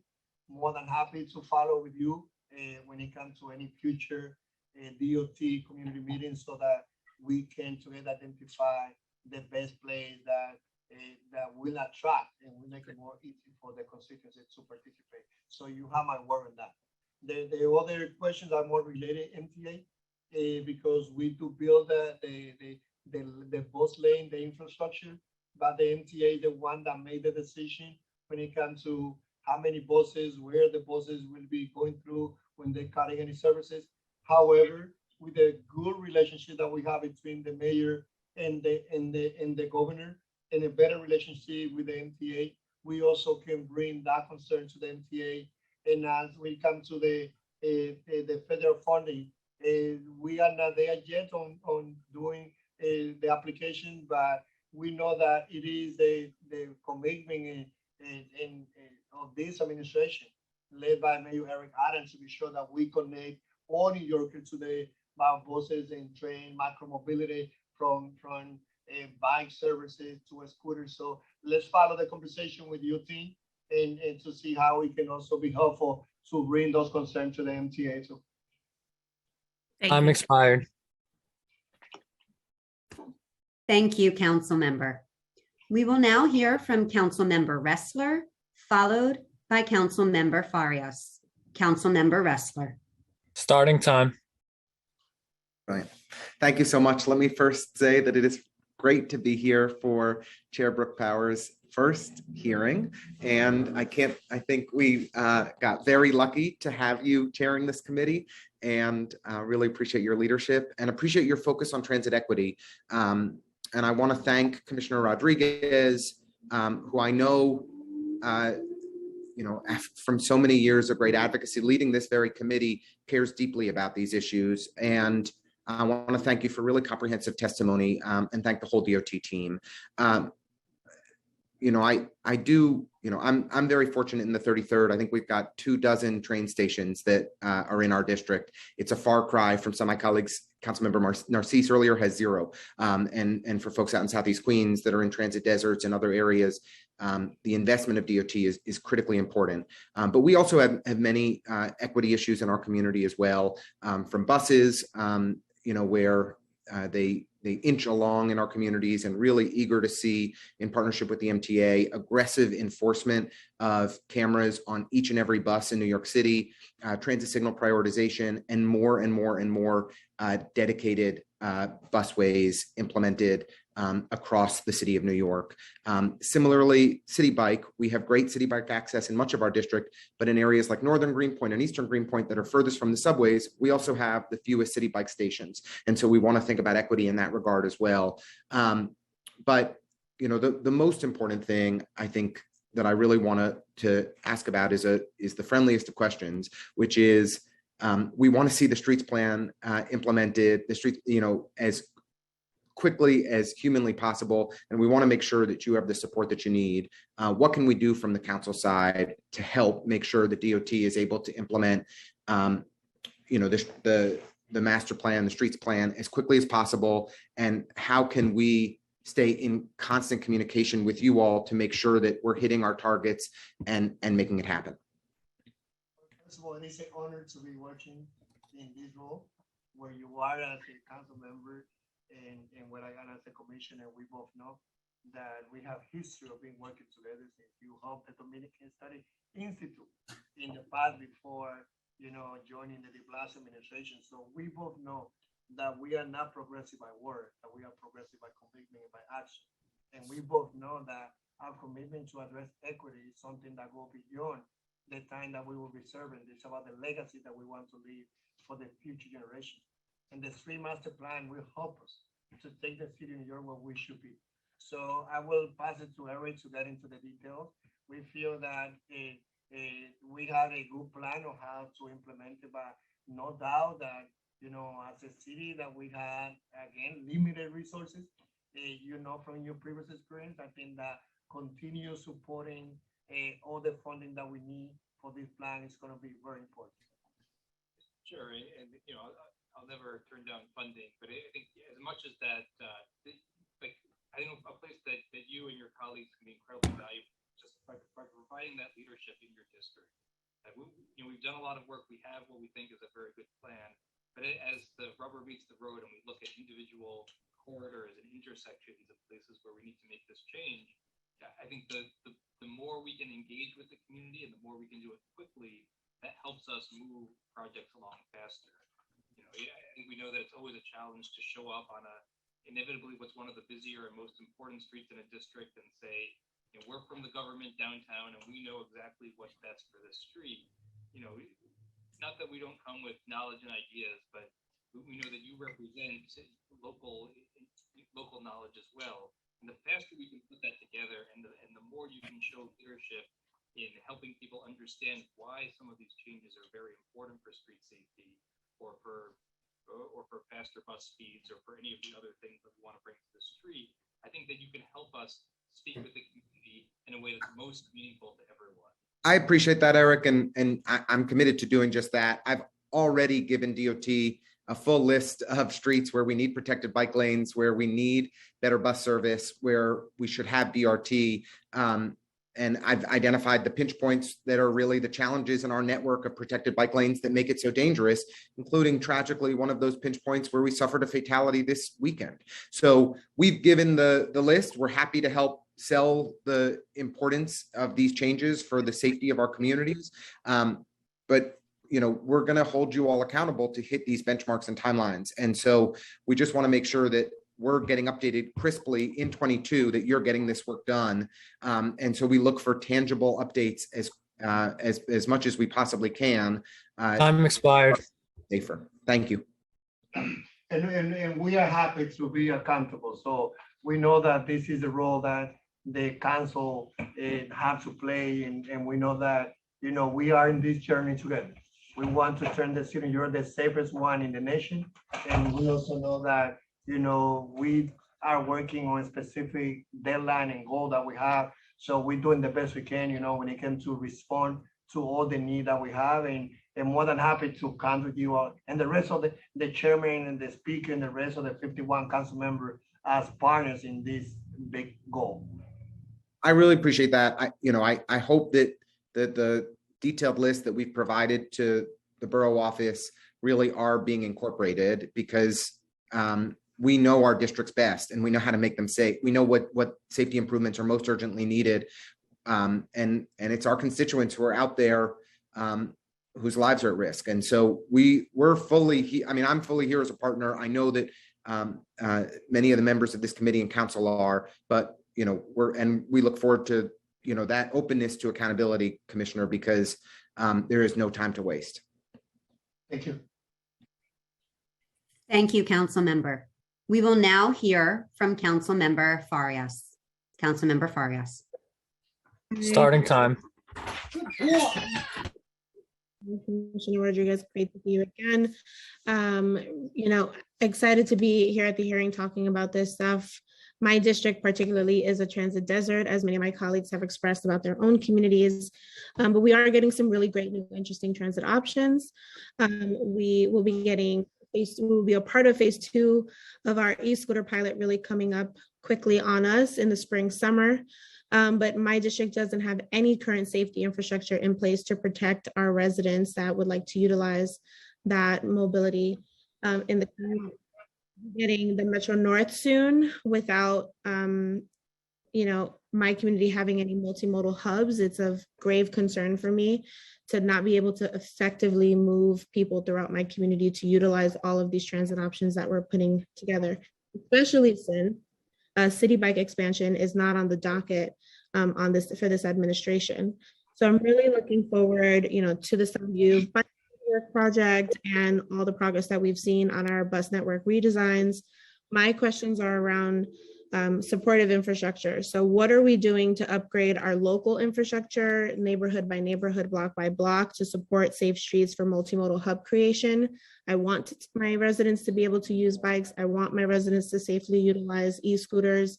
But right now, because of the years of divestment in this community of not setting up that infrastructure, we're coming upon a fast deadline of it being implemented without any safety network here in the district.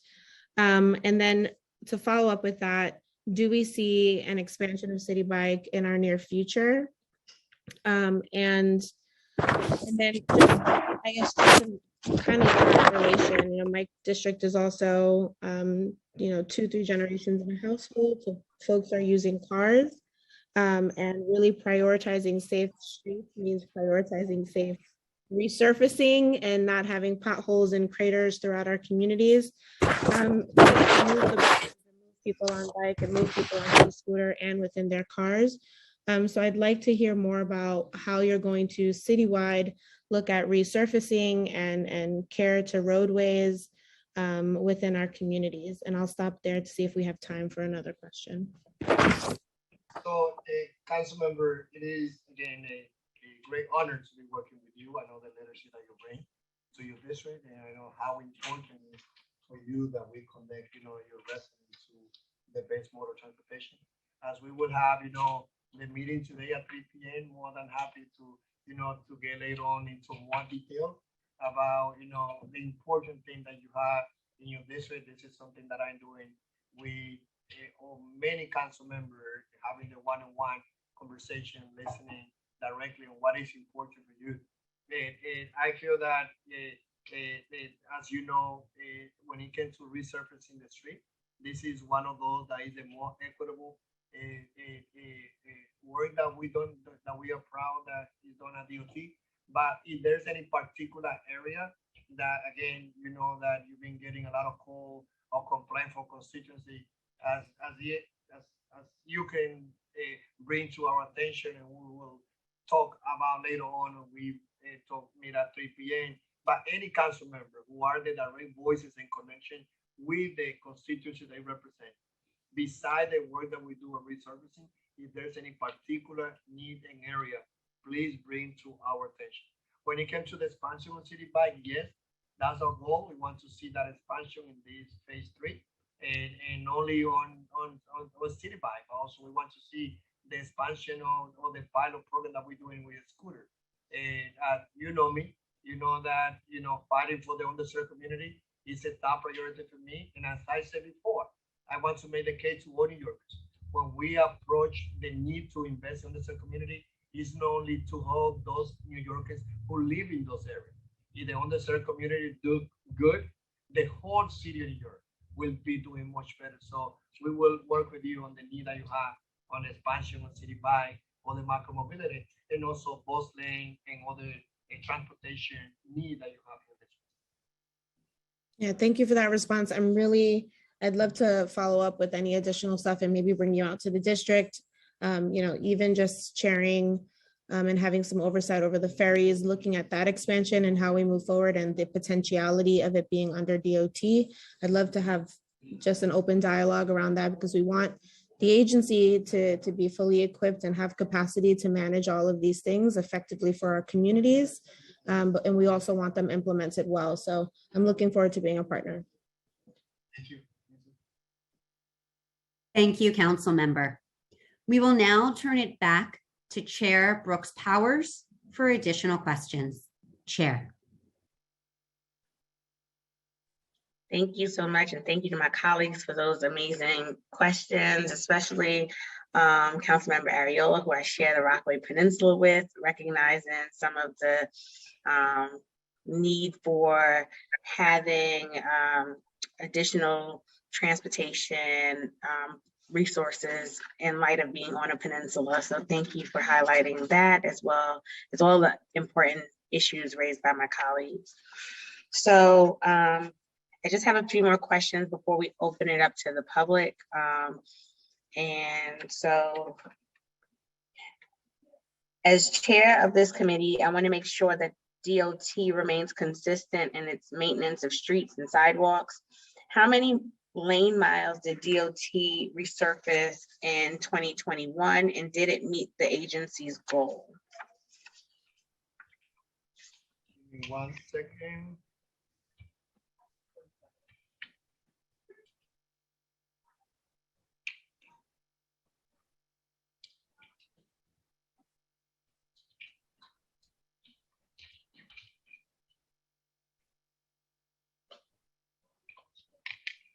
The condition of the lane miles are based on the street rating performed by the street assessment unit. The process of rating the street by another unit with the agency add an additional level of objectivity to the assessment, and therefore, in addition, in allocation or resurfacing.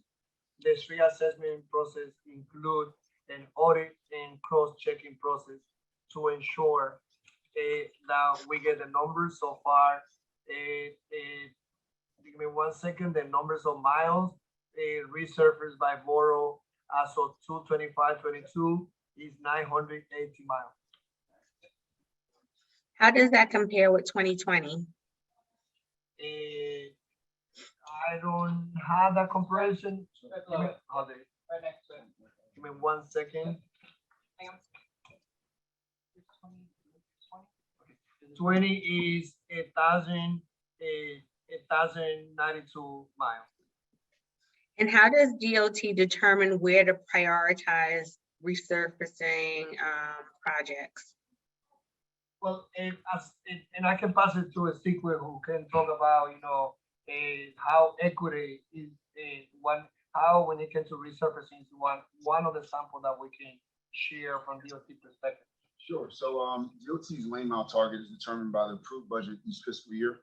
The target is distributed by borough, which is further broken down by community board, factoring in road condition and allocation percentage for each community board.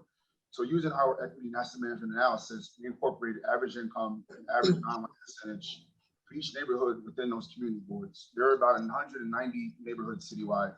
We calculated the total lane miles for all neighborhoods against lane miles resurfaced. We concluded the distribution of the program was almost flat, indicating an equitable program. And for the statisticians out there, that's a correlation coefficient of 0.04.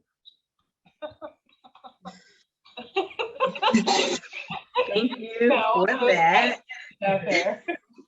Thank you for that. And what is DOT's proposed budget for street resurfacing, and how does it compare to previous years? We have to follow up with our budget. Yeah, we might have to follow up with the budget hearing, Chair. Okay, I look forward to the response there. Let's see. I just want to make sure I'm at least asking some of the critical ones before we go over to the public. I will say in my district, we often have complaints about the cleanliness of our public space. And I know it isn't just a DOT issue, and many city agencies are involved. Do you believe a lack of agency coordination as a barrier to cleaner public space? And what do you think should be done to address this issue? Should we codify the status quo arrangement between agencies or try something different? Well, I can start. We know that for cleaning the street, that's what we refer to, is basically on the Department of Sanitation. There's a new initiative that also is moving on as the Department of Sanitation, that we're also, we from the DOT, we also will be being able to have the opportunity to bring those areas where it definitely had to be, where we had to give more attention. We coordinate very closely and work with the New York City Department of Sanitation, and always happy, to talk more on how we can improve that. But we do have partners we can talk more also at our budget hearing about maintenance of our plazas too, and how we contract that out as well too, in lower need areas of the city. Okay. Higher need areas of the city. Sorry. Okay.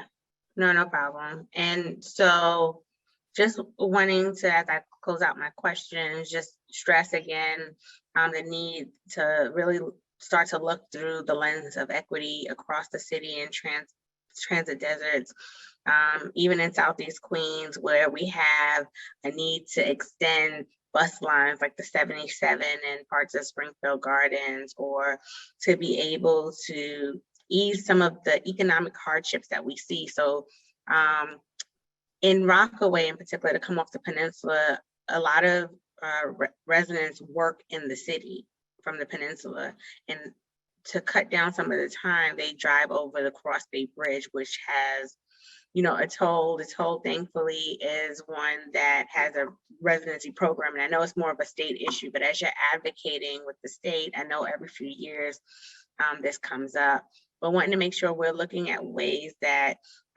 we are able to alleviate some of the financial burden on communities that unfortunately reside in transit deserts, as we work to redesign and reimagine how our transit system operates and services communities across the city. And so with that, I asked DOT to stick around. We're gonna pivot to the public, and I think it'll be great for you to hear firsthand what the public has to say as well. Thank you. Thank you. You gave the best closing, and that's what we are. We're going to be planning on reimagining how, again, to connect all communities to the best mode of transportation, train, buses, scooter, and how to expand both lane, bike lane, and the partnership with the council is critical. So more than happy to continue working with you. Absolutely. Let's meet the moment. We're at a pivotal time right now, and there's so much work that we can really get done.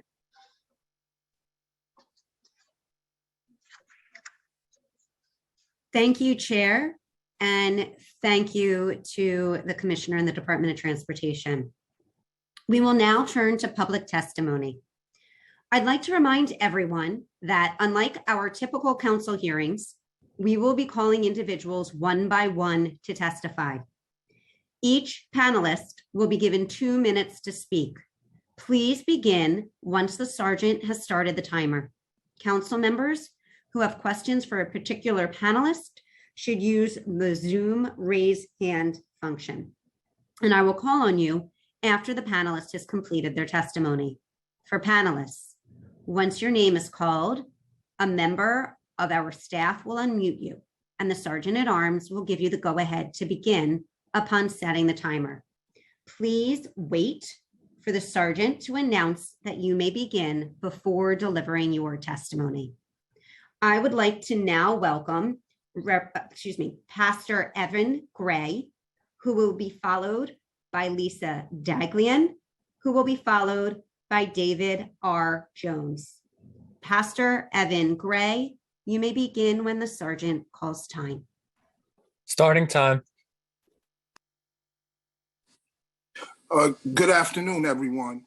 My question is regards in reference to the speed cameras and the oversaturation of the speed cameras within the Rockaway Peninsula. As you may know or may not know, within a 7-block radius, there's as many as 7 speed cameras. And from the Cross Bay Bridge to the Belt Parkway, there's only 2 speed cameras. My question is, they were intended to be around the schools to be for safety of passage of our children, which I totally agree with. It is not the number of speed cameras that's my issue. My issue is the poor placement of the speed cameras. They're everywhere but around the schools. PS 183, there's no speed camera near PS 183. PS 106, there's no speed camera around 106. They're everywhere other than placement around the schools. My next thing that I would like to say, if we should place the cameras around the schools, can a portion of those penalties or fines be distributed to the school that it is near to help in their school budget for special projects? I hope that you will be able to give an adequate answer to these questions and concerns. Thank you.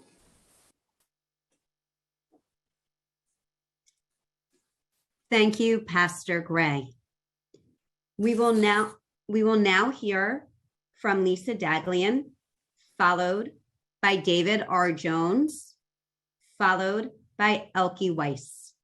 Lisa Daglian, you may begin when the sergeant calls time. Starting time. Hi, good afternoon. I'm Lisa Dagley, and I'm the Executive Director of the Permanent Citizens Advisory Committee to the MTA, or PCAC. Created by the state legislature, PCAC is the MTA's official in-house rider advocacy organization. Thank you very much for holding this oversight hearing today. February 4th was Transit Equity Day, but really shouldn't every day be Transit Equity Day? Mass transit drives a more equitable city, but we've not quite gotten where we need to be. And transit is essential for our region's recovery and our city's recovery, but it needs to be safe, reliable, affordable, and accessible. A safe system is one where everyone feels comfortable riding without fear. Not everyone can afford another option. We support the subway safety plan and its holistic approach to getting services to people in need. We'd like to see more funding in the budget for mental health crisis response and much needed housing. Affordability is also critical for a more equitable system. We applaud your commitment to fair fares and baselining $75 million a year. We agree more money is needed, and as is increasing outreach so everyone eligible knows about it. We urge the city to consider changing the eligibility criteria to New York City poverty level to more accurately reflect the cost of living here. The MTA's fare pilot programs, Atlantic Ticket, City Ticket, and Omni fare capping, are designed to make transit more affordable, and we hope to work with you to promote their use and expansion, including our Freedom Ticket proposal that includes free transfers to subways and buses. Making the system more reliable is key to getting people where they need to go when they need to get there, and that's really true in subway deserts that we've heard so much about today, and for those who rely on buses. We support the city's pledge for 150 miles of new bus lanes and busways by the end of 2025, along with the streets plan's commitments. But enforcement is key, and we support legislation in Albany to allow the city and MTA to place cameras where they're needed. The MTA's borough bus redesigns are now underway, with Queens up next. And we'll be participating, okay, and urge you all to do so as well. Thank you. Thank you for your testimony. We will now hear from David R. Jones, followed by Elke Weiss, followed by Wendy Feliciano. David R. Jones, you may begin when the sergeant calls time. Starting time.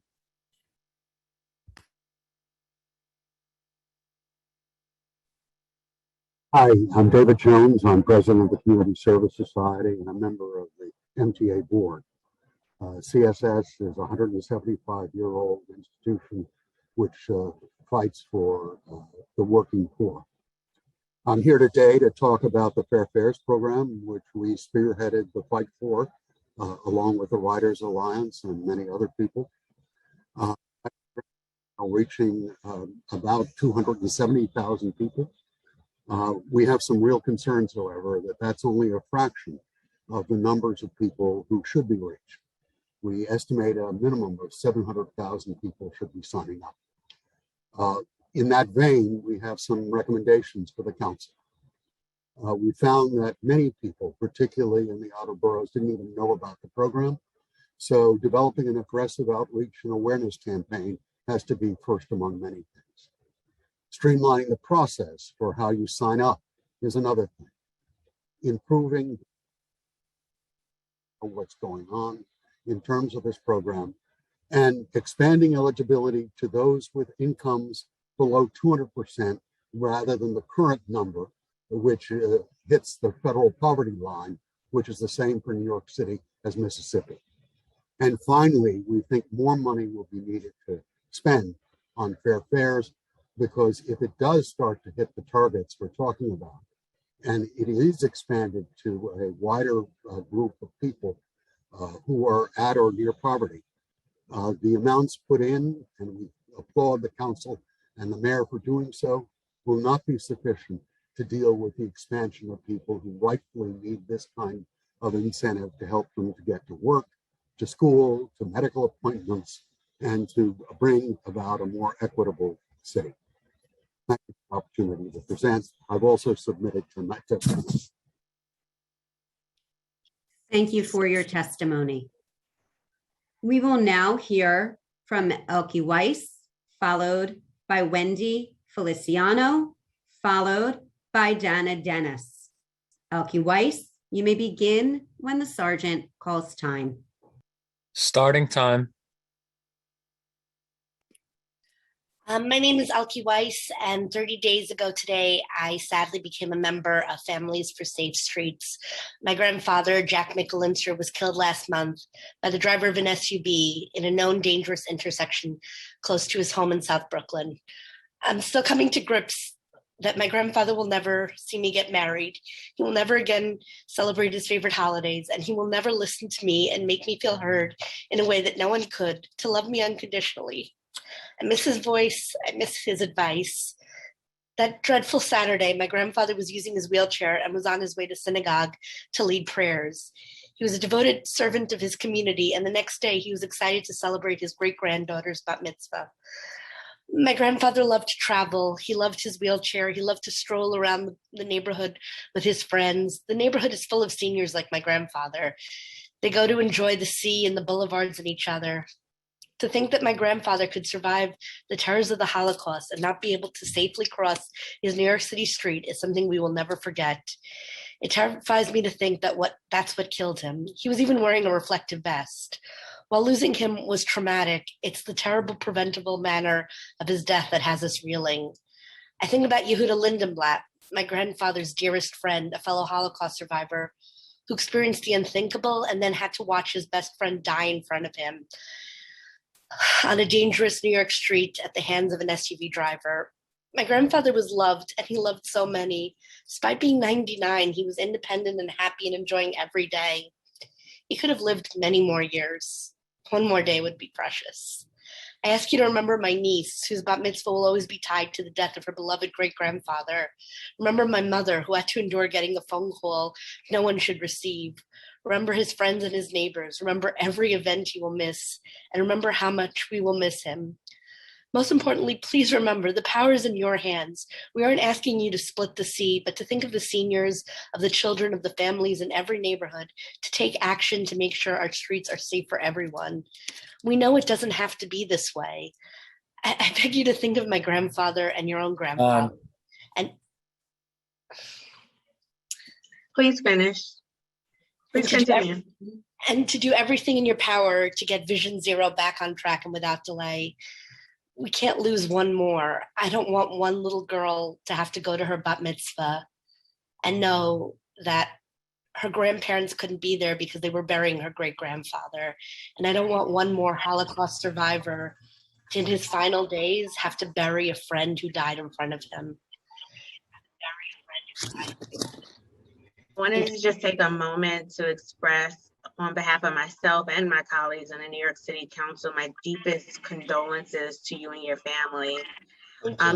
That was a terrible crash that should never have happened. In my district, we also lost a 10-year-old girl as well, Davina, to a car crash not long around the same time, actually. And know that as chair of the Transportation and Infrastructure Committee, that I am fully committed to making sure that in partnership with the appropriate agencies that we will make sure we have the proper investments and have safer streets. And thank you so much for thinking enough of this conversation to put your grief out in the public to advocate for such an important issue. Thank you on behalf of my family for your kind words. I truly know that the issue touches you just as strongly. And you mentioned that you're looking for women and minorities. My grandfather was someone who was very interested in the plight of those who didn't have, having lost so much in the Holocaust. And this is an economic issue. You know, my grandfather thankfully had enough to have his electric wheelchair, but my big fear is for people with baby carriages, 10-year-old kids. You know, the people who have the least are the ones most affected by this. So thank you for fighting for people like that. My grandfather, I wish he could thank you for himself, but I will do it for him. Thank you so much. Thank you for your testimony. Chair, Councilmember Farias has her hand raised. Please recognize her. Councilmember Farias. Thank you so much, Chair Brooks Powers, and thank you for sharing your story. What I would like to know, and I see Commissioner Rodriguez is still here, I'd like to see if the committee could see the data on how many complaints were in that intersection. I feel like most of us, and I don't want to speak on behalf of all of my colleagues, but we consistently say we need a proactive government, and our communities, we know our communities best. Our neighbors are telling us when they, have issues in certain intersections or need other safety measures. And unfortunately, time and time, we end up having to respond to an intersection that's in need or a roadway that's in need after a tragedy. So I'd love to see any of those data statistics on that area and see where we are with it now as well. But I just wanted to echo the sentiments of Chair Brooks Powers and say thank you for sharing that story. Thank you, Councilmember. We will now turn to testimony by Wendy Feliciano, followed by Dana Dennis, followed by Betsy Plum. Wendy Feliciano, you may begin when the sergeant calls time. Starting time. My name is Wendy Feliciano, and I recently became a member of Families for Safe Streets. March 4th marked the 1-month anniversary of my baby sister's sudden and gruesome passing after being hit by a school bus driver while she was riding her e-bike in Brownsville, Brooklyn. Her name is April Damani Rainey. She was 2 months and 12 days shy of her 33rd birthday. April's daughter had just celebrated her 16th birthday 1 week before the crash. She had 2 nephews, and a niece, my children, that she helped to raise like her own. She has an ailing mother for whom April is the second child gone too soon. She had more friends than I can count and was loved by them all. My sister was young, but she had what we called an old soul. She wanted to change the world, and she wanted to leave as small a footprint on this earth as possible. That's just one reason why she bought her e-bike. She felt more people should ride bikes to avoid hurting the environment. She wanted to buy and build a farm and build a community around it. She thought she could teach people a better, happier way to live. She wanted this for the world, not just her family. She was also an organ donor. And when she passed, anything that could save or change a life was given, including her eyes. Even in death, she wanted to help others. She also rode to save money and stay away from COVID. Her goal was to have another part-time job doing deliveries to make enough money to get us out of here. There is no way to look at this and find the silver lining. My sister died face down in a gutter on a cold, rainy day in Brownsville, Brooklyn, and she deserved better. Brownsville deserves better. Every neighborhood in our city deserves better. That's why I'm here today. If I can help get safe streets, infrastructure, including protected bike lanes in our poorer neighborhoods, where people are less likely or able to own a car and it can save a life, then it can bring meaning to her tragic death and take her one step closer to her dream to help people. My sister was love and light. She loved life and had big plans that we'll never see realized. She was the morning person in our house that would give us the pep to get up and go. The mornings are bleak and quiet now, and her room sits empty. Her daughter has chosen to live with her grandmother because our walls shout my sister's absence. The rooms echo the silence. We've lost two people in a way, and the ache is too much for words. We were not ready. We were not prepared. This was never in the game plan. My sister was supposed to bury me. Don't let her death be nothing but a number. Don't let any other family know our pain. Please, I know we have the solutions to prevent deaths like my sister's. We need these solutions without delay. And we need them in all of our neighborhoods. Thank you.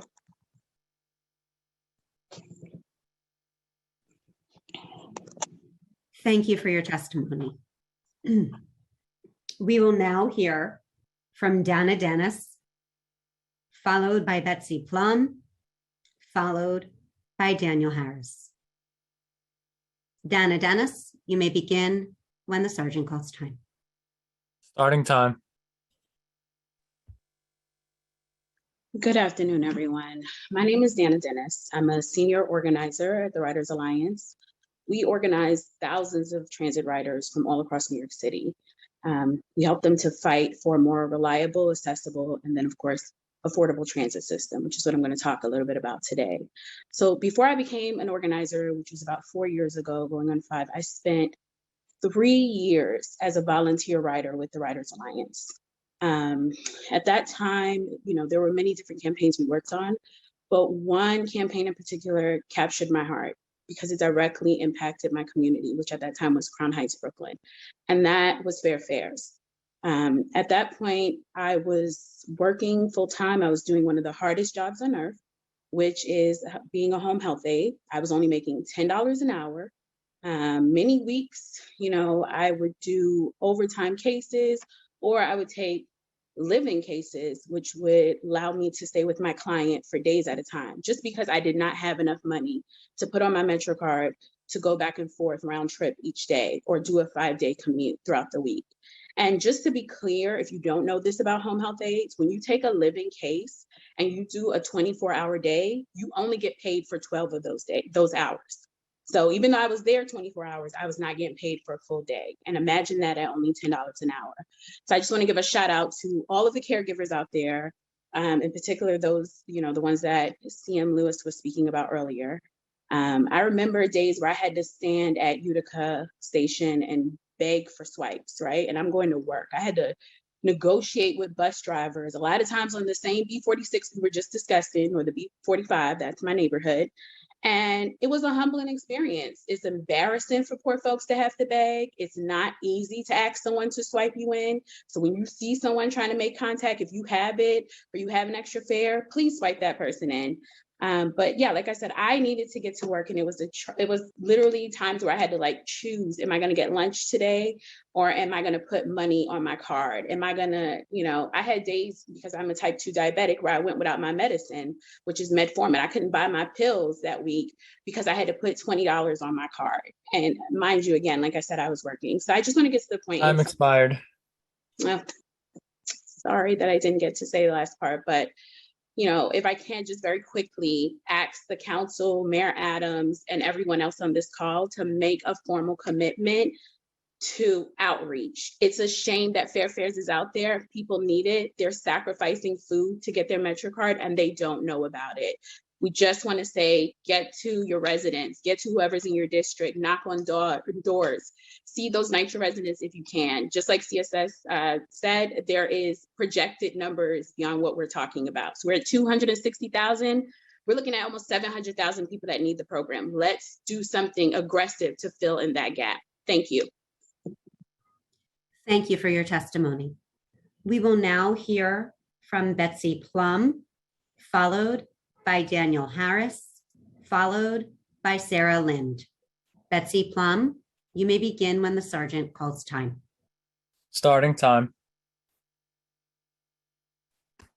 Good afternoon. My name is Betsy Plum. I'm Executive Director of the Riders Alliance. Equity is at the heart of our organizational mission. I want to underscore everything my colleague Dana just shared. You will also be hearing from a number of our member leaders during today's hearing. I'm going to dive right in and would like to use my short time with you to speak about buses and the tremendous opportunity we have on our streets right now. Members of this committee represent neighborhoods that have long been transit deserts, overlooked by planners and policymakers. Laurelton, St. Albans, Canarsie, Soundview. That's not fair, it isn't just, and it certainly is not equitable.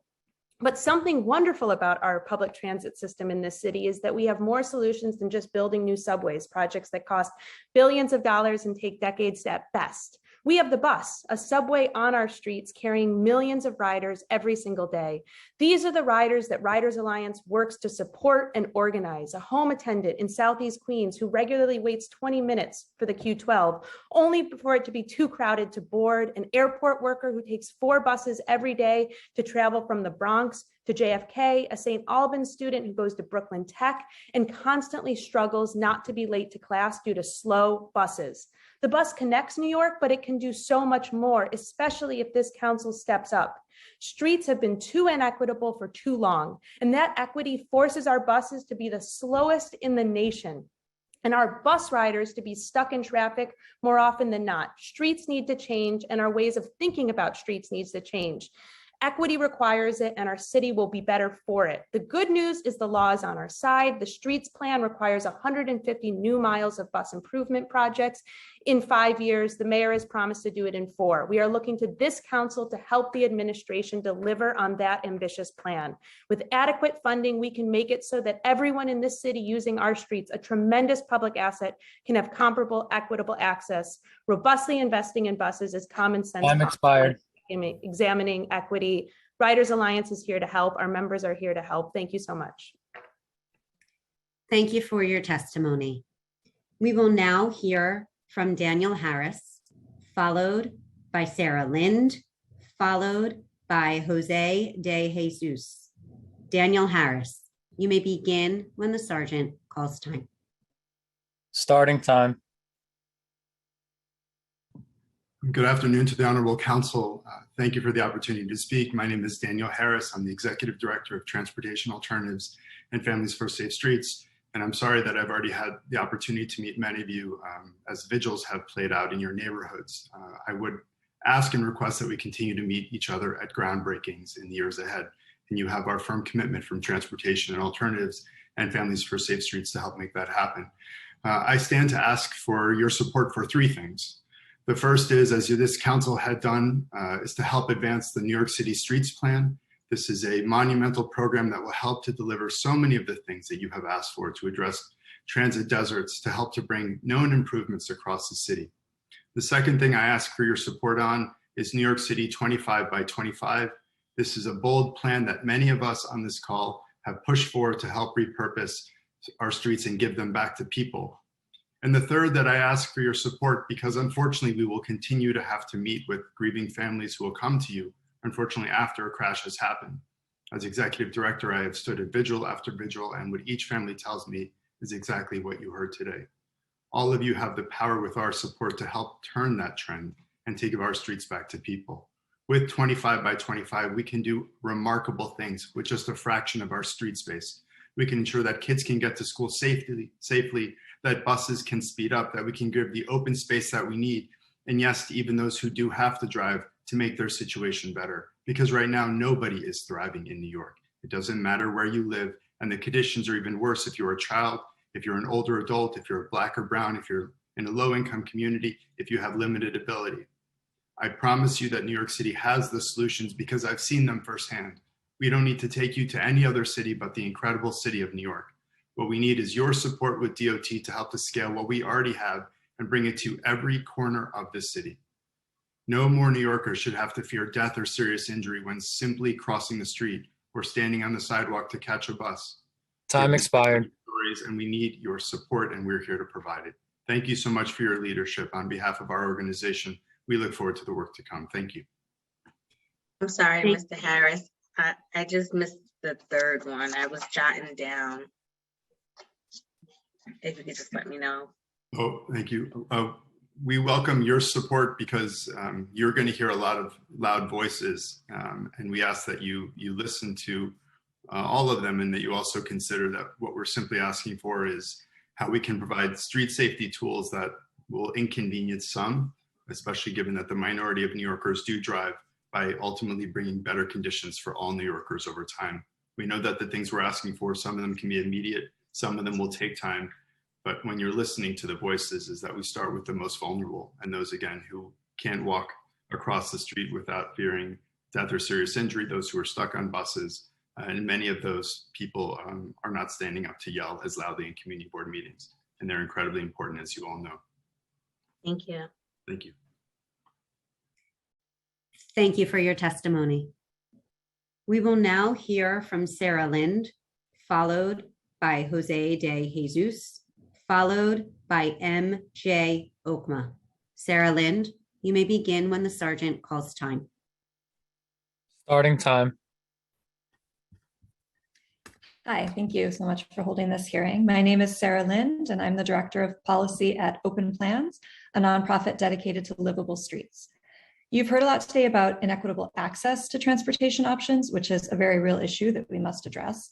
But I want to focus my testimony on the inequitable effects of car dependency, which are just as pronounced and harmful. Car dependency causes congestion, which has disastrous negative effects, including loss of time, reduced productivity, higher emissions, noise pollution, traffic crashes, climate impacts, health impacts, and much more. And these negative impacts affect all New Yorkers, even and often especially those who do not own cars, who are disproportionately low-income people and people of color. Furthermore, it's important to note that the ownership and maintenance of a private vehicle is incredibly expensive, often pushing low-income families who have no choice but to own a car into debt. Reducing car dependency will help families get out from under that burden. But the fact is that most low-income New Yorkers do not own cars, and even those that do often do not use those cars to commute to work. Prioritizing free parking and vehicle lanes for the few New Yorkers who drive hurts the vast majority of New Yorkers who do not drive. And incentivizing parking and driving for people who could take public transportation but choose not to is actively harmful to those few people who really do need to drive. I will share more detailed proposals in my written testimony, but I wanted to highlight 3 things that the city can do right now. First, prioritize road space for protected bus lanes and bike lanes to get more people out of cars and into sustainable transportation. Second, the city itself is a large employer, and currently many municipal employees drive to work. The city should encourage municipal employees to use sustainable transportation by giving them Metro cards and city bike memberships, eliminating or severely reducing the number of parking placards, and managing trip demand reduction by placing employees like teachers, firefighters, and police officers in jobs near their homes. Finally, current traffic engineering standards prioritize the number and speed of vehicles traveling on streets. The city should make safety a higher priority than vehicular level of service in street redesign. Time expired. People level of service to focus on safety and the number of people moved. Thank you, and we look forward to working with you. Thank you for your testimony.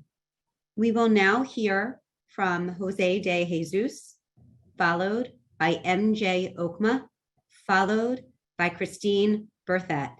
Jose de Jesus, you may begin when the sergeant calls time. Starting time. Good afternoon. Thank you, Chairwoman Brooks Powers, for the opportunity for Amalgamated Transit Union to testify before the Transportation Equity. I'm Jose de Jesus, President Business Agent of ATU Local 1179. I testify also on behalf of my labor brother, Mark Henry, Chair of the ATU New York State Legislative Conference Board and President Business Agent of 1056. ATU members operate and maintain New York City transit buses routes serving primarily Queens and Staten Island residents throughout the routes extending to the Bronx, Brooklyn, and Manhattan. ATU 1056 represents drivers, mechanics who work for New York City Transit, Queens Division, with depots in Flushing, Jamaica, and Queens Village. ATU 1179 represents our bus operators, mechanics, and supervisors who work from Far Rockaway and JFK depots. out of the MTA bus division. Our members primarily provide the best transit option in transit desert areas of Queens. We also the transit option during periodic subway service shutdowns and allowed repairs. This demonstrates how buses matter both as a practical and flexible transportation mode. Buses often offer a cost-effective means to expand public transportation options, including sensible bus rapid transit, where none or insufficient modes exist. This allows policymakers to deliver transit improvements early and most cost-effective. The focus of our testimony is that transit in Queens. As a mass transit professional and user of public transit in this city, the members of ATU locals across the city and state offer unique and valuable insight. ATU locals have always empathized and smartly invested in public transit keys, growth in the economy, restore neighborhoods, mobility, and job assistant creation. In Queens, we also have a clear understanding on the need of assigned priority to enhance bus service. ATU offers our recommendation and improve service. I have a lot more, but I guess time doesn't allow me. Well, Mark Henry and I were here for your any questions or any concerns we can answer. I know you have our written testimony. How much longer is it? We do have a lot of testimony, but if you're covering both testimonies, we can probably provide an additional minute and a half. Well, you have written testimony before given to you already, so we'll just leave it at that. Thank you for your time. All right, thank you. And thank you for your testimony. We will now hear from MJ Okma, followed by Christine Bertay, followed by Cynthia Kozakowski. MJ Okma, you may begin when the sergeant calls time. Starting time. Hi, good afternoon. My name is MJ Okuma with SAGE, the country's first and largest organization dedicated to improving the lives of LGBTQ+ older people. We provide social services and community building programs through a network of 6 older adult centers across the city. I'm here today to discuss barriers LGBTQ+ older New Yorkers have to safe and accessible transportation options and call attention to the pattern of harassment and discrimination faced by transgender elders on public transportation. This is a dynamic that all transgender New Yorkers are confronted with, and it disproportionately impacts transgender women of color. It pushes many into financial instability and prevents access to employment, community, and services. The transgender and gender nonconforming elders SAGE works with have harrowing stories to tell about their recent experiences. I'm going to recall some of those now if anyone needs to step away. One spoke to me about being threatened with a box cutter, verbally harassed and violently pushed off the subway. Another told me a story about how she was going to work when she was sexually harassed by a man who kept locking eyes with her and making suggestive gestures. She couldn't take it anymore and got off the train early, and he followed her. She weaved in and out of the crowds of Atlantic Avenue until she was able to shake him. She was 63 at the time, and the experience pushed her into her retirement because she no longer felt that she could safely commute to work. I want to stress that these are not unique or isolated cases. One step that the city and the city council can take to help address this is by funding trans-led and LGBTQ+ organizations providing transportation assistance to transgender New Yorkers. In the current budget, SAGE has applied for member item support under the Support Our Seniors initiative to help address this need. At SAGE, when we are able to provide transportation assistance with a trusted cab service, there's a clear spike in participation from transgender elders. One other thing I want to uplift is how accessory delays are also deeply impacting LGBTQ+ older New Yorkers. Staff at the SAGE Center Bronx have reported that they need to stay open as many as 2-3 times a week because of accessory delays, and it deeply impacts the frequency that elders can participate in our vital program and services. I want to thank you so much, Chair Brooke Powers, for holding this important hearing and providing me this opportunity to testify. Thank you for your testimony. We will now hear from Christine Bertay, followed by Christine Kozakowski, followed by Eric McClure. Christine Bertay, you may begin when the sergeant calls time. Starting time. Thank you. Thank you, Chair, for this hearing. My name is Christine Berthay. I'm the co-founder of CheckPeds, which advocates for pedestrian safety and rights in New York City. We applaud your focus on equitable transportation in New York City. So the first question, which has been addressed to date, is, how to make streets safer for underserved communities. And last year, I did a number of analysis, and in terms of traffic safety, the numbers give us a stark reminder of the inequalities Black, Latina, and Asian populations suffer every day. If you are raising a family in a community where more than 75% of the population is Black or brown, the risk that your children will be injured in a car crash is twice as high as in other communities. And in the last 4 years, traffic crash injuries in communities of color have increased at the rate of sevenfold faster than wider community. These were based on data on 4 years and ending in 2021. So there are two questions. How is the city prioritizing Vision Zero project? We need a clear prioritization on the work based on worst case numbers citywide. We have a software called Crash Mapper that all the council member can look at, and they will see what are the most dangerous intersections in their district. We have a high expectation of Commissioner Rodriguez, who is very familiar with that issue. And the second issue is, why is the city penny pinching on saving people's lives? Why are the engineers still prioritizing vehicular flow over giving more time to pedestrians and full protection to pedestrians? We want to ensure that the DOT install the safest features at each treated intersection to protect users. Time expired. Oh my God. All right, I'll send my, let me just say one sentence. I think we cannot deliver equity on the street without focusing on the pedestrian, 66% of whom are non-white. And I will send my testimony about that. Thank you for your testimony. We will now hear from Cynthia Kozakowski, followed by Eric McClure, followed by Jackson Chabot. Cynthia Kozakowski, you may begin when the sergeant calls time. Starting time.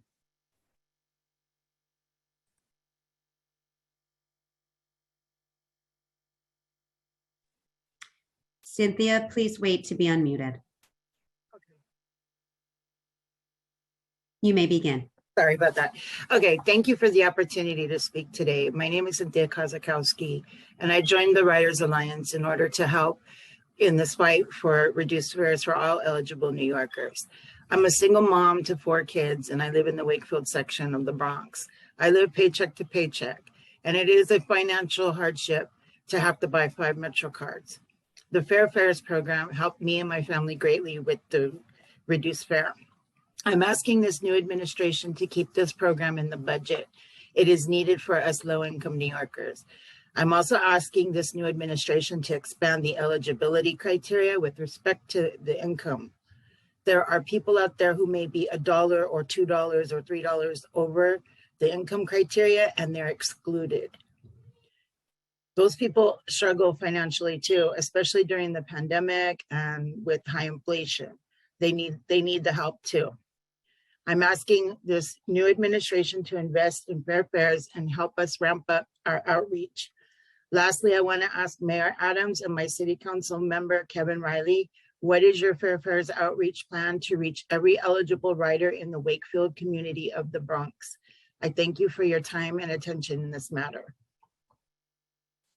Thank you for your testimony. We will now hear from Eric McClure, followed by Jackson Chabot, followed by Carlos Castel-Croke. Eric McClure, you may begin when the sergeant calls time. Starting time. Thank you, Council. Thank you, Chair Brooks Powers. Congratulations on holding your first hearing. Thank you, Commissioner Rodriguez, for staying around to hear from advocates. My name is Eric McClure. I'm the Executive Director of Streets PAC, a political action committee and advocacy organization dedicated to making New York City streets safer and its public transit better. This hearing, let alone our 2 minutes of testimony, will only begin to scratch the surface of the problem of inequity in New York City's transportation system. It's a crucial topic that requires much more attention and effort, but calling attention to it today is a good and welcome start.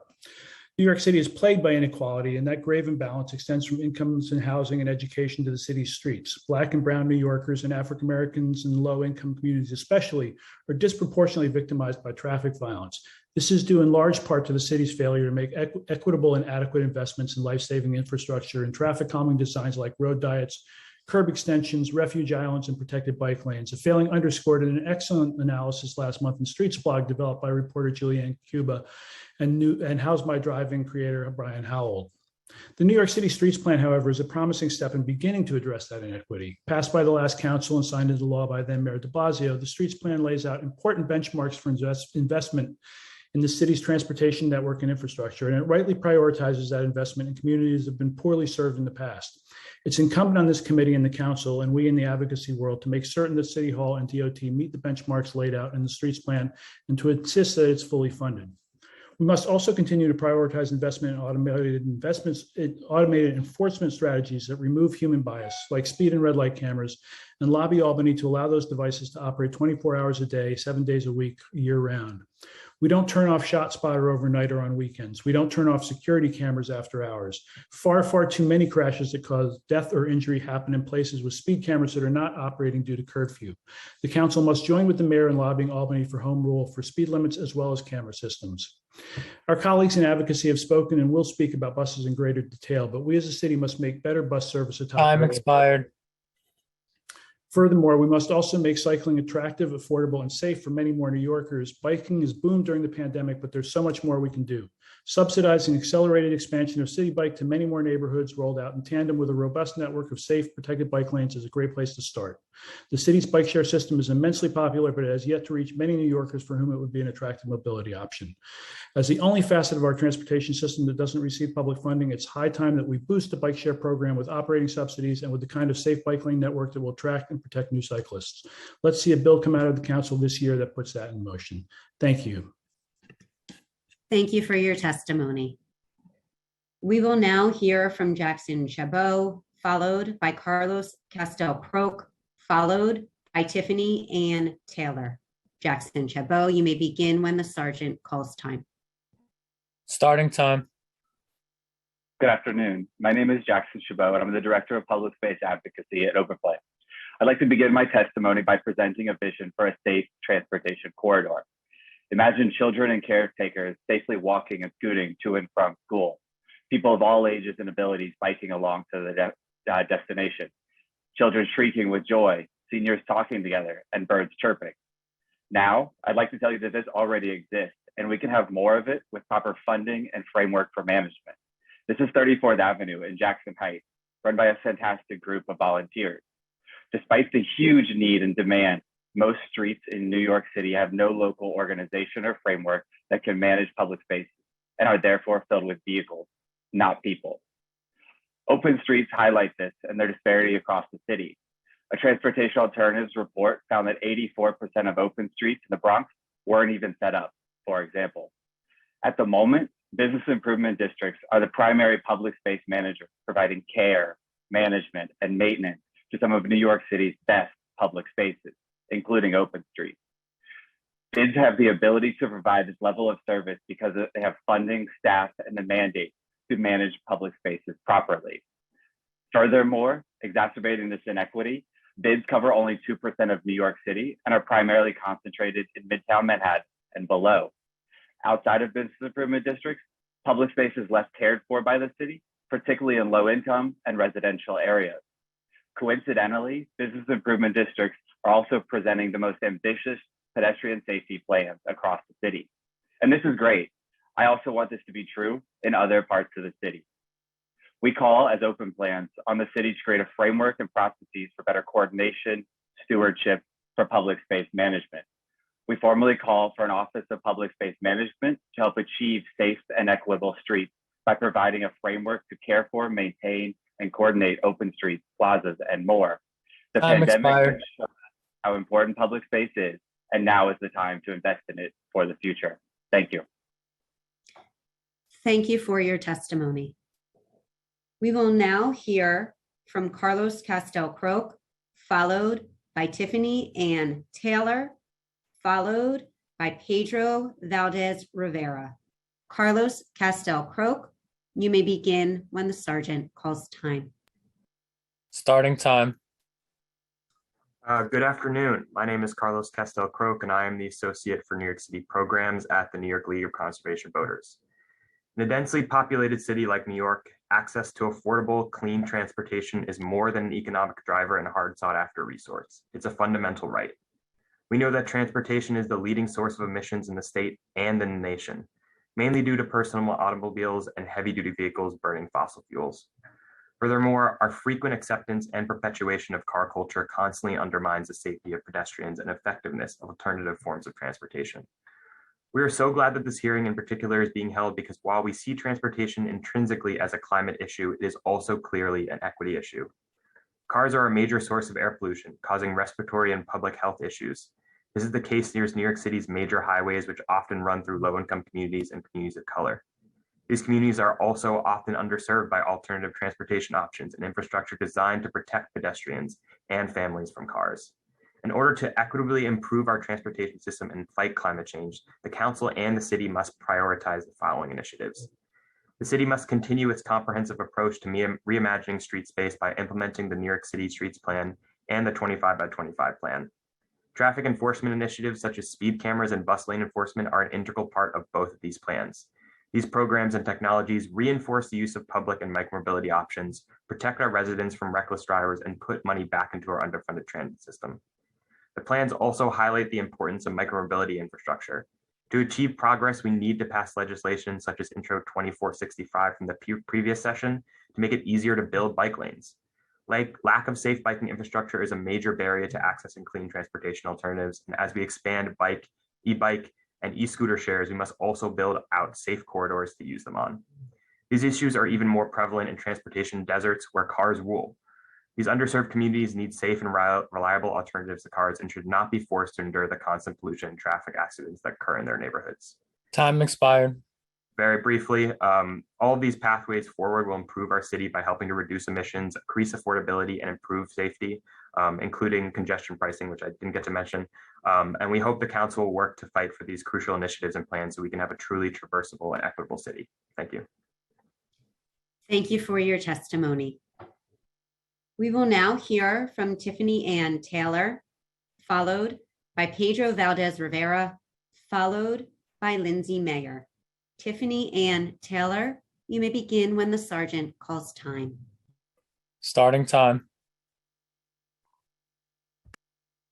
Good afternoon. My name is Tiffany Ann Taylor, and I'm the Vice President for Transportation for the Regional Plan Association, also known as RPA. Equitable transportation planning and infrastructure building must remain a priority for both New York City DOT and the MTA. Transportation deserts, aging infrastructure, and underinvestment persist in many neighborhoods. The pandemic further illuminated these disparities, and as the city continues to recover, this is a watershed moment to creatively address these challenges. To enhance air quality, reimagining the BQE, implementing congestion pricing, and expanding programs like City Bike and the New York City Clean Trucks program can have an impact. Re-envisioning the BQE can help reverse the generational harm it has caused to surrounding neighborhoods. Congestion pricing will reduce traffic congestion and its negative externalities. Prioritizing historically underserved areas with expanded city bike options and expanding available funding for the replacement of older diesel fuel trucks as part of the Clean Trucks program will further advance the city's goals as set forth in the roadmap to 80 by 50. With changing commutes and reconfigured streets in response to the pandemic, equitable enforcement design is more important than ever for street safety. RPA supports the call for permanent city authority over speed cameras as they have proven to reduce serious crashes at intersections. Other design enhancements for universal accessibility should be incorporated throughout all of DOT's domain and MTA's infrastructure. Lastly, in order to ensure equitable system accessibility, discounted fares go hand in hand with better bus service. While we're supportive of the mayor's continued commitment to fair fares, more funding is necessary to match or surpass pre-pandemic levels of funding. The city should also increase promotion about the program, as many who are eligible are not using it. All of the priorities I've outlined today can be found in DOT's Streets Plan. This means that the city has a current blueprint for how transportation enhancements should more equitably be implemented citywide. We implore the city and the state to continue working together to use all the tools at their disposal to prioritize transportation equity for New Yorkers who need it most. Thank you. Thank you for your testimony. We will now hear from Pedro Valdez Rivera, followed by Lindsay Mayer, followed by Miriam Benzman. Pedro Valdez Rivera, you may begin when the sergeant calls time. Starting time.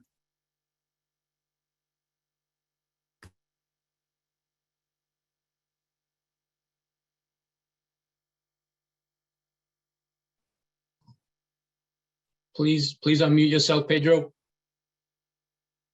Sorry about that. Let me start over. Good afternoon, everyone. My name is Pedro Valdez Rivera, and I'm a volunteer transit advocate with the Rise Alliance. Today, as I testify about fair fares, I'm representing all the riders across NYC that the struggle day after day to afford their Metro card. I live with my large family of residents of NYCHA in Bed-Stuy, Brooklyn. In my family, we all must travel to work, school, or medical appointments throughout the week.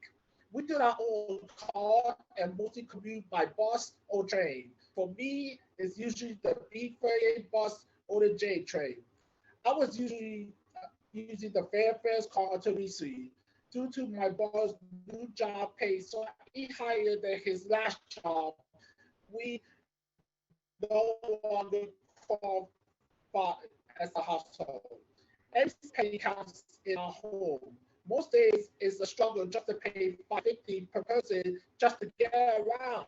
Fairfax is a great program that allows my family to save money each month that we were able to put towards rent, food, and utilities. Unfortunately, many of the neighbors right here in NYCHA don't even know the progresses. The city has done a poor job at getting the word out. Folks need to know if they qualify and how they can apply for the benefits. And also, please consider raising the eligibility to the NYC poverty line. So low-income New Yorkers, families like mine, who are still trying to recover from the pandemic, making above the current eligibility requirements can have access to the help we need. Lastly, I want to ask Mayor Adams, my city council member, Time expired. GRC, what are your detailed outreach plans to reach every eligible rider in Bed-Stuy, Brooklyn? Thank you so much. Thank you for your testimony. And if possible, if you could submit that in writing as well. The sound went in and out a little bit during your testimony. We want to make sure we have it all. Thank you.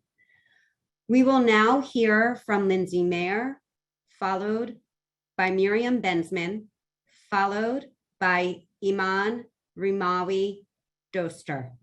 Lindsay Mayer, you may begin when the sergeant calls time. Starting time. Thank you for having me today. Hello, my name is Lindsay Mayer. I'm a Riders Alliance member and a bus rider in Queens. As someone that lives in a district with bus service, but not a subway, I use the Q12 bus to reach the 7 train in Flushing.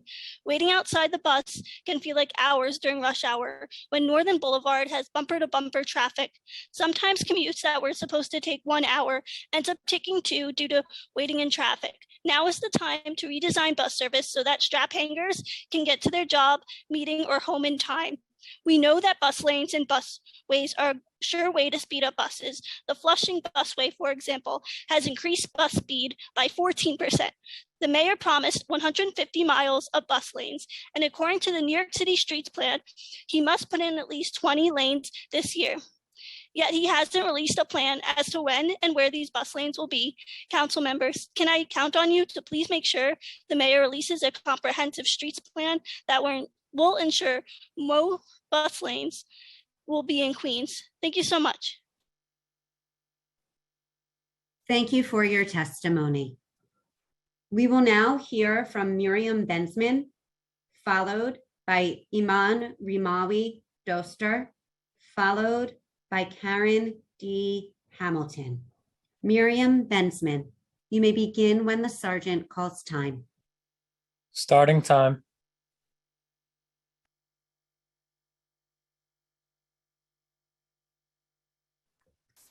Ms. Bensman, you have to accept the unmute request. Sorry. Hi, my name is Miriam Bensman. I'm a resident of North Richmond Hill in Queens and a senior advisor to the Queens Link, a transit equity project that would actually expand the subway system along an existing city-owned right-of-way. The Queens Link would connect the Rockaways, Broad Channel, Howard Beach, Ozone Park, Richmond Hill, Woodhaven, and Glendale to Rego Park, and then along to Manhattan without going through Brooklyn.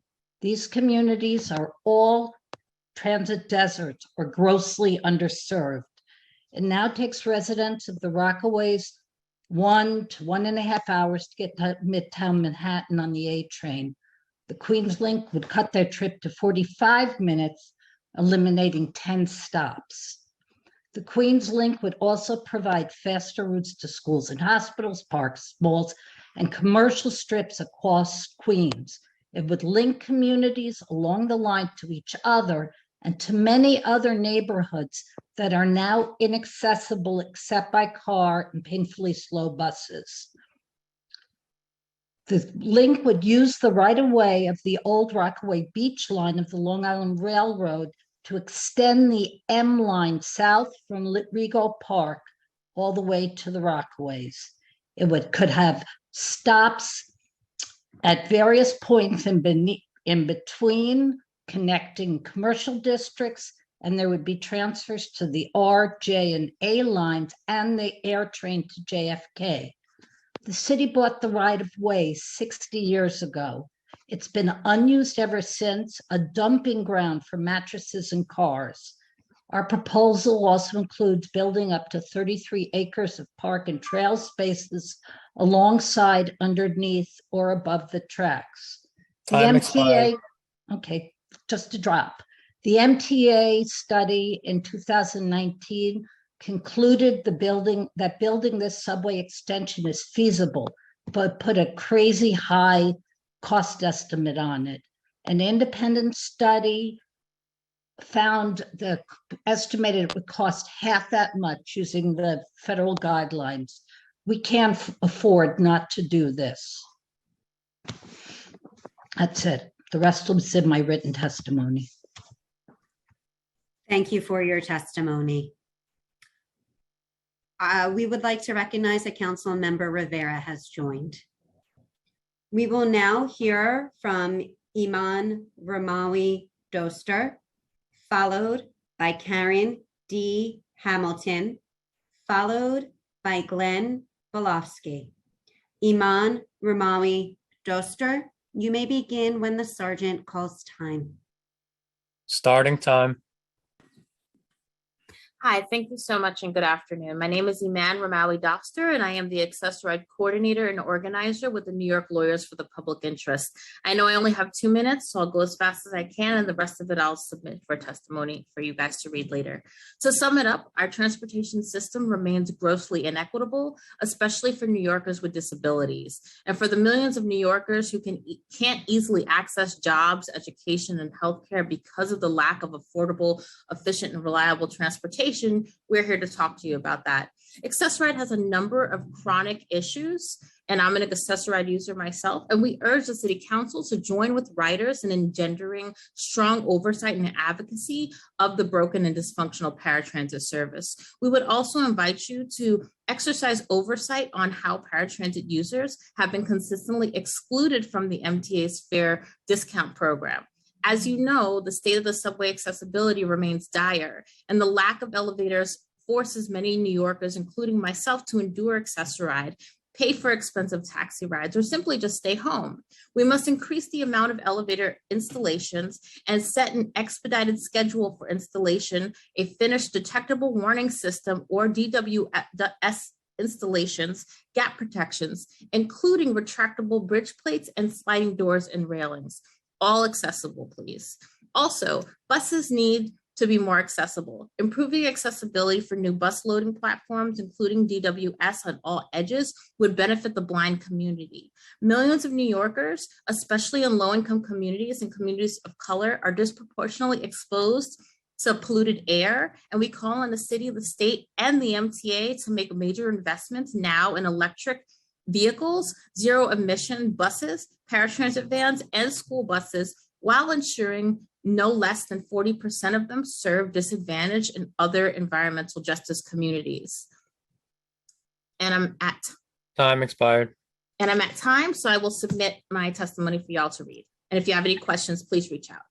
I was just going to say perfect timing, but thank you so much for that testimony. That is a very important topic for me, especially out of Southeast Queens for many years, dating back to when I was a staffer in the Senate. Excessive ride was always a pain point for the community that relied on that mode of transportation. And even most recently, a constituent of mine indicated she retired during the pandemic because it was just too much of a burden to take excessive rides to the city, where she would be losing at times 3 hours to get to her job. And so these are areas that, we definitely have to focus on. And I'm looking to hear from the MTA on their plan, and you raised some valid points. And I would love to meet with you to be able to learn more on how I can be able to advocate around that space. So thank you so much for your testimony.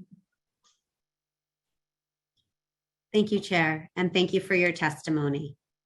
We will now hear from Karen D. Hamilton, followed by Glenn Belofsky, followed by Trina Quagliaroli.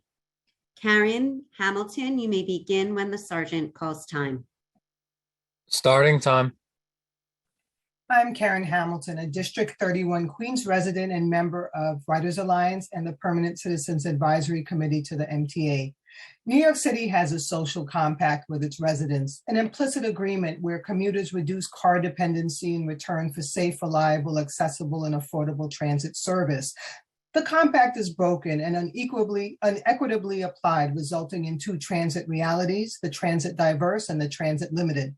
Often the communities most reliant on one mode of transit are more racially and ethnically diverse and underserved by reliable service. Several areas of New York City, like my neighborhood in Southeast Queens, are not directly served by trains, have limited express bus, lack bike infrastructure, and more likely to rely on local buses for commuting. And after years of long head waits, long bus rides, waiting at desolate bus stops without shelter, and not being able to board crowded buses, residents of my community are no longer bus dependent. They're relying more on carpools, dollar vans, car services, the Long Island Railroad, and personal vehicles. Transit diversity and dependability should not be a function of income and geography. End the tale of two transit commuting realities by prioritizing safe streets infrastructure, expanding fair fares, eligibility to support all in financial need, and ensuring better buses. Successful transit projects like select bus services and the Jamaica Avenue, Archer Avenue busways must be replicated throughout the 5 boroughs, especially in bus-reliant areas. Safe, reliable, accessible, and affordable transit service is vital to New York City's economic health. Thank you. Thank you so much, Ms. Hamilton. Thank you for your testimony. We will now hear from Glenn Belofsky, followed by Trina Quagliaroli, followed by Erica V. DePiero. Glenn Belofsky. You may begin when the sergeant calls time. Starting time. Can you hear me? Try speaking again. Can you hear me? It's a bit garbled. All right, let's try now. How about now? Still a little garbled. Speak more closely. It's not a function of the computer. It's a new one. Let me speak as loudly as I can. First, we want to thank Honorable Chairwoman Selena Ambrose Powers for this important transportation equity hearing, as well as all the council members for attending, and Commissioner Rodriguez, we wish him good luck in his new role, and the DOT and DOF central staff as well.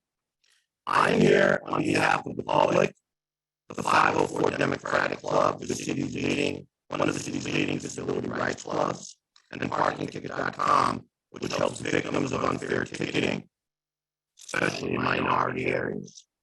We wish to emphasize that we concur with the chairwoman and strongly believe there needs to be more commuter vans and more buses that move with less congestion on our streets and less financial pain for our communities. This includes more accessorized vehicles that Iman just spoke about. Our question for Commissioner Rodriguez at now at DOT is this, and we ask Commissioner Rodriguez to please reply. Mayor Adams had communicated in writing to stop the prior administration's practice of robbing communities of essential parking for individuals with disabilities and to reduce pollution and speed the movement of buses by ending the New York City parking ticket discount programs that give unfair parking fine discounts to the largest ticket offenders. We ask, what are the plans to end these discounts so the money can be given back to the community? Thank you. Thank you for your testimony. And if you could please submit that in writing, just so that we make sure we receive all of it because of the sound issues. We will now hear from Trina Quagliaroli, followed by Erica V. DiPiero. Trina Quagliaroli, you may begin when the sergeant calls time. Starting time. Hello, and thank you for allowing me to speak today. I'm a 20-year resident of Watt Street, just outside the entrance to the Holland Tunnel at Canal Street. I'm here to speak to the neglect of overall safety, especially pedestrian safety, in the neighborhood streets surrounding the Holland Tunnel Canal Street entrance. Over the years, pedestrians have performed a daily death-defying act of crossing at intersections of Canal, Hudson, Greenwich, Watts, and Varick streets due to a lack of basic traffic law enforcement and a common sense plan to manage vehicular traffic. We see parents weaving around cars and trucks with babies in strollers, cars driving onto medians where we're standing with our children and sidewalks, and vehicles ignoring basic laws. I do not understand why the city continues to ignore this dangerous area in one of the most heavily trafficked areas in the city. It's not some hidden corner. It is the Holland Tunnel and its surrounding areas. Can't get much more obvious. It is willful neglect from my perspective. We residents and area workers are bearing the brunt of a very dangerous traffic situation inflicted mostly by non-resident vehicles. I see changes that could improve the situation, and I know I don't have time to go through all of them. I have one specifically that I find would be most effective, and I would like to urge the city to commit to taking responsibility for this area and implement the following. It may be a bit detailed, but I will like to get it on record. And that is installing permanent lane separators on Canal Street, eastbound from West Street to 6th Avenue to physically separate the Holland Tunnel entrance lanes from the through lane heading eastbound. This is the most important change that could impact traffic management, as is evidenced by the lane separators that were recently installed along Hudson Street. Time expired. I would like to urge attention to this area and ask, how do we have the DOT install these barriers alongside Canal Street? And I would like to submit a letter and would appreciate any advice on how to do that, because it seems we are very limited into what we can upload. Thank you. Thank you for your testimony, and someone will follow up with you on that. We will now hear from Erica V. DiPiero. Erica V. DiPiero, you may begin when the sergeant calls time. Starting time. Hi, my name's Erica. I'm a resident of Manhattan, and I guess I can say I volunteer with Stop the Chop organization. I've, signed their petitions, and they're the ones who let me know about today's hearing. So thanks for having this and giving us a chance to weigh in. I'm a mom to 3 school kids, so I spend a lot of time in the parks. We lived in a studio for many years, so I know some of you will know what that's like. And for the past couple of years, it's been really hard being in the parks on the weekend where we go to escape there and we have helicopters hovering over us the entire time on the weekends. And as the weather gets nicer, it will just get worse. Committee member Lee, I remember hearing you say today that you were talking about street noise. I think it was from speeding cars. I think we all agree noise is an issue, and we're used to that, right? We're New Yorkers. We're not expecting silence, but we do expect some peace when we're in our parks, for example. And I know last year there were thousands of complaints to 311. I made a few myself. And in Manhattan, where I live, many of them were logged from the Upper West Side. That's because we have a lot of traffic, commuter traffic, tourist helicopters, non-essential. So I know some of this is out of the hands of City Council, but there are a few things that I know City Council could do to make some progress and relieve us of this blight. So one would be to close down the 3 heliports to non-essential helicopters. 2 would be to ban the tourist helicopters from the downtown Manhattan heliport. And 3 would be to block the expansion of commuter helicopters. I know that there's talk of another company that wants to seek to fly from downtown to JFK. We already have those. It's just adding to the deterioration of the quality of life. So I'm asking you, please, this is an issue that affects New Yorkers in many boroughs, and thank you for listening. Thank you for your testimony. If we have inadvertently missed anyone that is registered to testify today and has yet to have been called, please use the Zoom hand function and you will be called in the order that your hand has been raised.